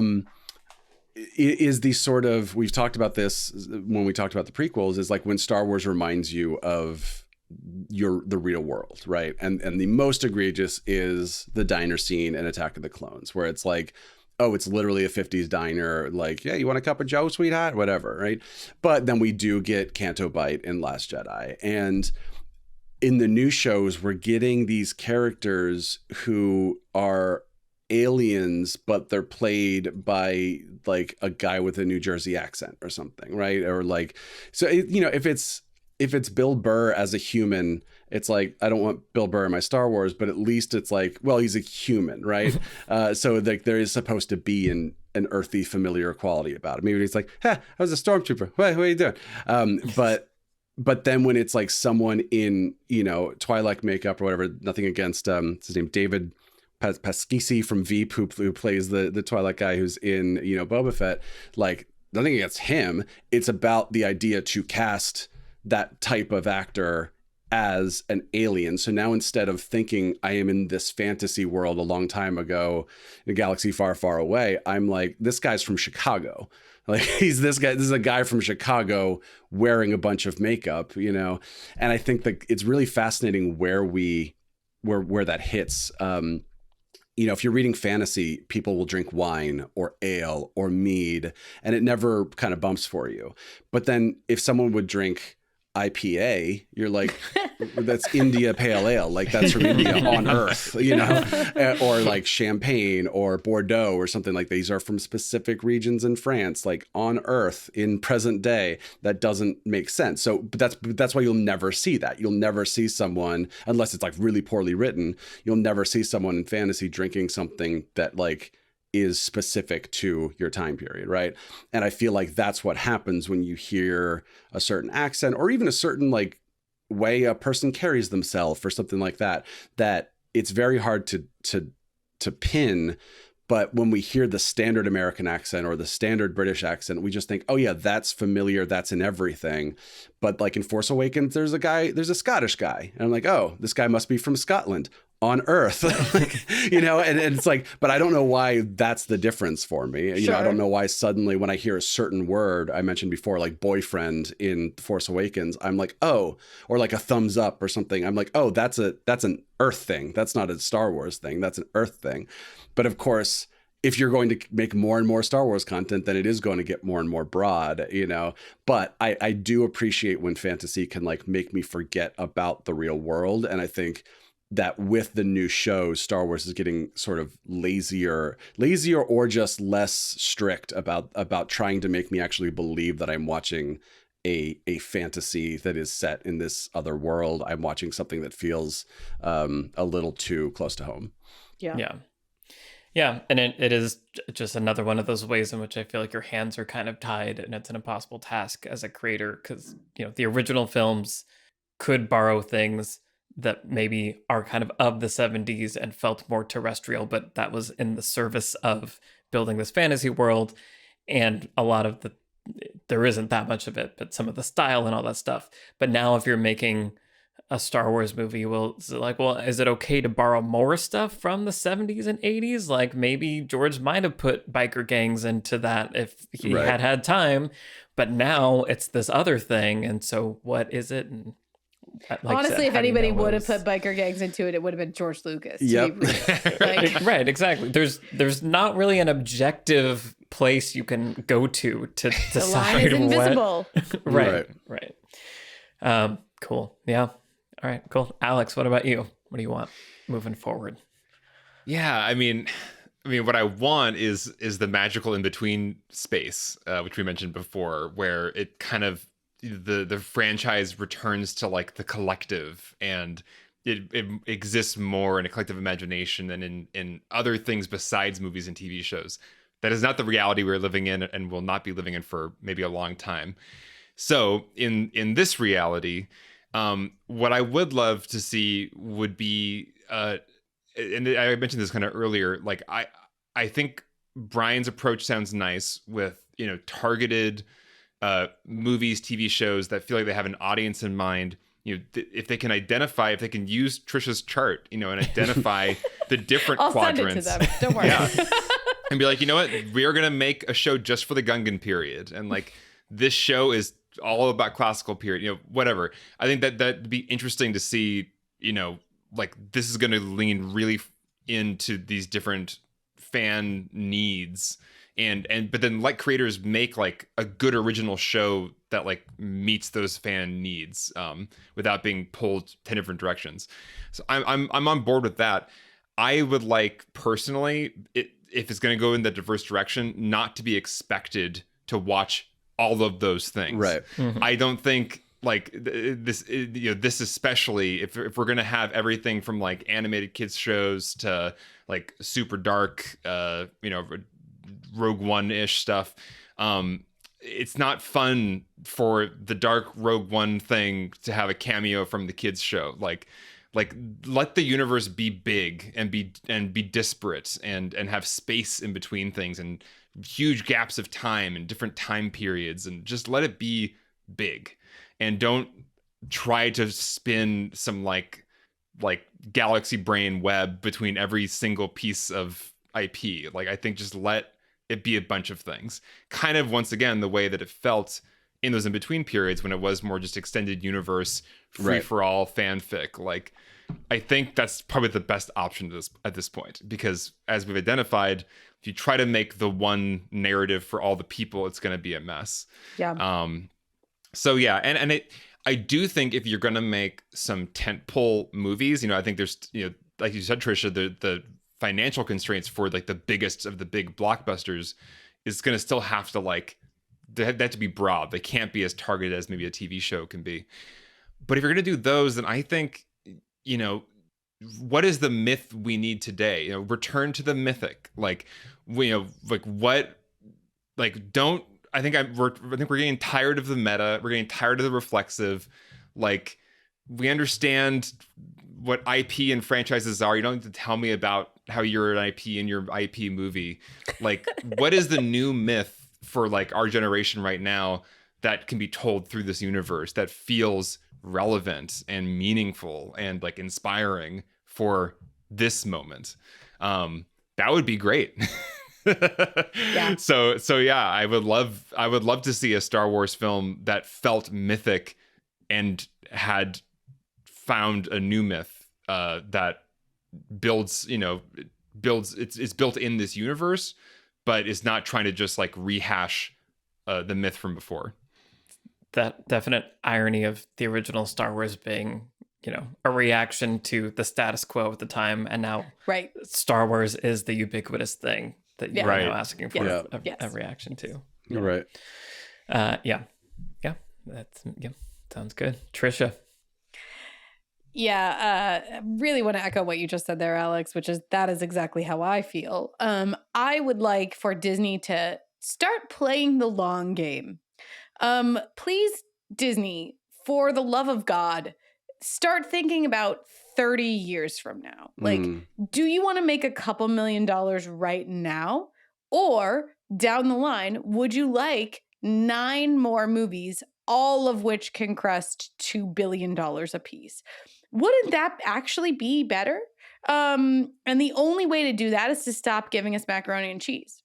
Like, truthfully, that the metaphor that I mentioned earlier about that is a like parent-child problem, or in this case, a studio audience cycle problem, right? Like, we keep wanting macaroni and cheese, so you keep giving it to us, but that means we never learn to like anything else. We're never going to start eating regular good meals if you don't ever give us anything else. The same batch of macaroni and cheese too, like it's getting stale. Yes. Reheated. Or in this case, Brian's sandwich, right? Like, so it's just like you're gonna have to push us, and I think the way to do that is to learn some lessons from the original film, which is what you're talking about, Alex, which is like the audience at the time was hungry for something that was earnest, was hungry for something that was being played straight all the way down the line. And you can malign the sequels all you want to, but they were being played as straight down the line, earnest as they possibly could be, right? Like, there's perhaps no way to deliver some of that dialogue in an earnest fashion, but they tried. Like, that was kind of the whole thing. Remember the prequels? Oh, yeah, sorry, the prequels. Cool. Yeah. The prequels were delivered earnestly. Yes, they were. Yeah. And so I think that would be a good lesson. I think on the most recent episode that we recorded of Book of Boba Fett, I was talking about like, I would like whatever you make next to be stripped all the way back. Like, I don't care what you make next, but it has to be good in and of itself. And I think if you could make something good in and of itself that also had legs, like if you want to do a Lord of the Rings, like create a whole other story, whole cloth, plan 9 movies in the future, 20 years long or whatever, but set out to make something like that. It's risky, of course, but you only have to make it a piece at a time, but you have to plan it in advance. But the planning part is relatively cheap. Honestly, That's the thing, is that really all it costs, Disney, is time. You're just going to have to slow it down for a second.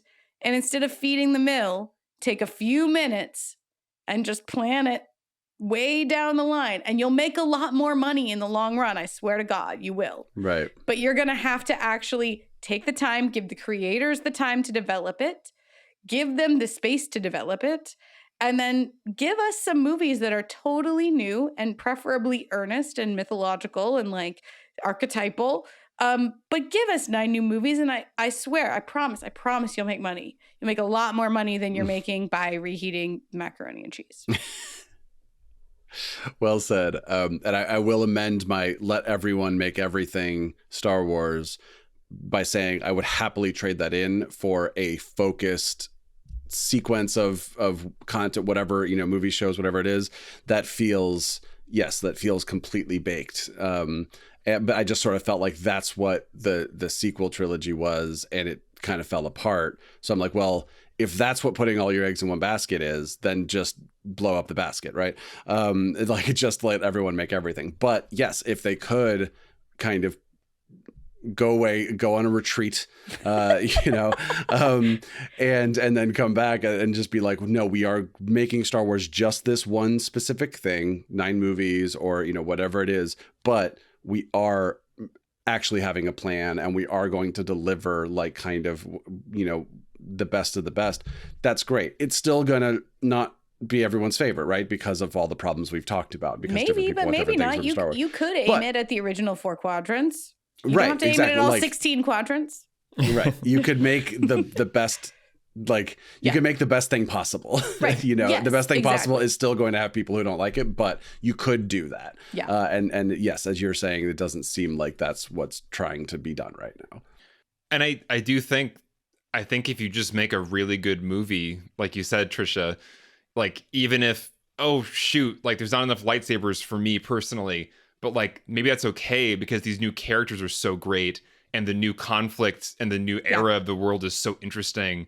And I'm so swept away by this like story that maybe my lightsaber quota doesn't matter anymore suddenly, because I'm not here for the lightsabers. I'm here for this new great story that is good in and of itself, not just because of the Millennium Falcon or lightsabers or Chewbacca or whatever. Yes. Michael you has can left the serve us an conversation. entirely new dish. You really can. Yes. Yeah. Yeah. I mean, I feel like my answer is you guys have kind of already hit on all the things. And it's basically asking them to do the hardest, scariest thing. Right. Mm-hmm. But I feel like, to your point, Trisha, that, you know, big risk, big reward, I think is the situation that we're in.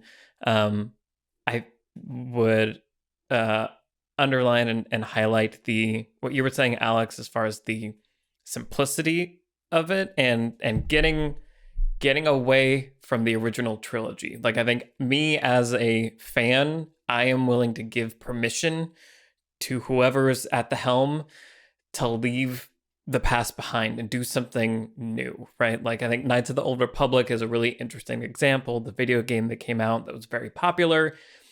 It's set 1,000 years before the events of Star Wars, right? And so I think when you do something like that, and you do a big time gap or a big distance gap, whatever it is, like, get far away, you can still be in the universe. You can still have things in there that are iconic Star Wars feeling generators, but it gives you the freedom to do something new and leaves a lot of the baggage behind.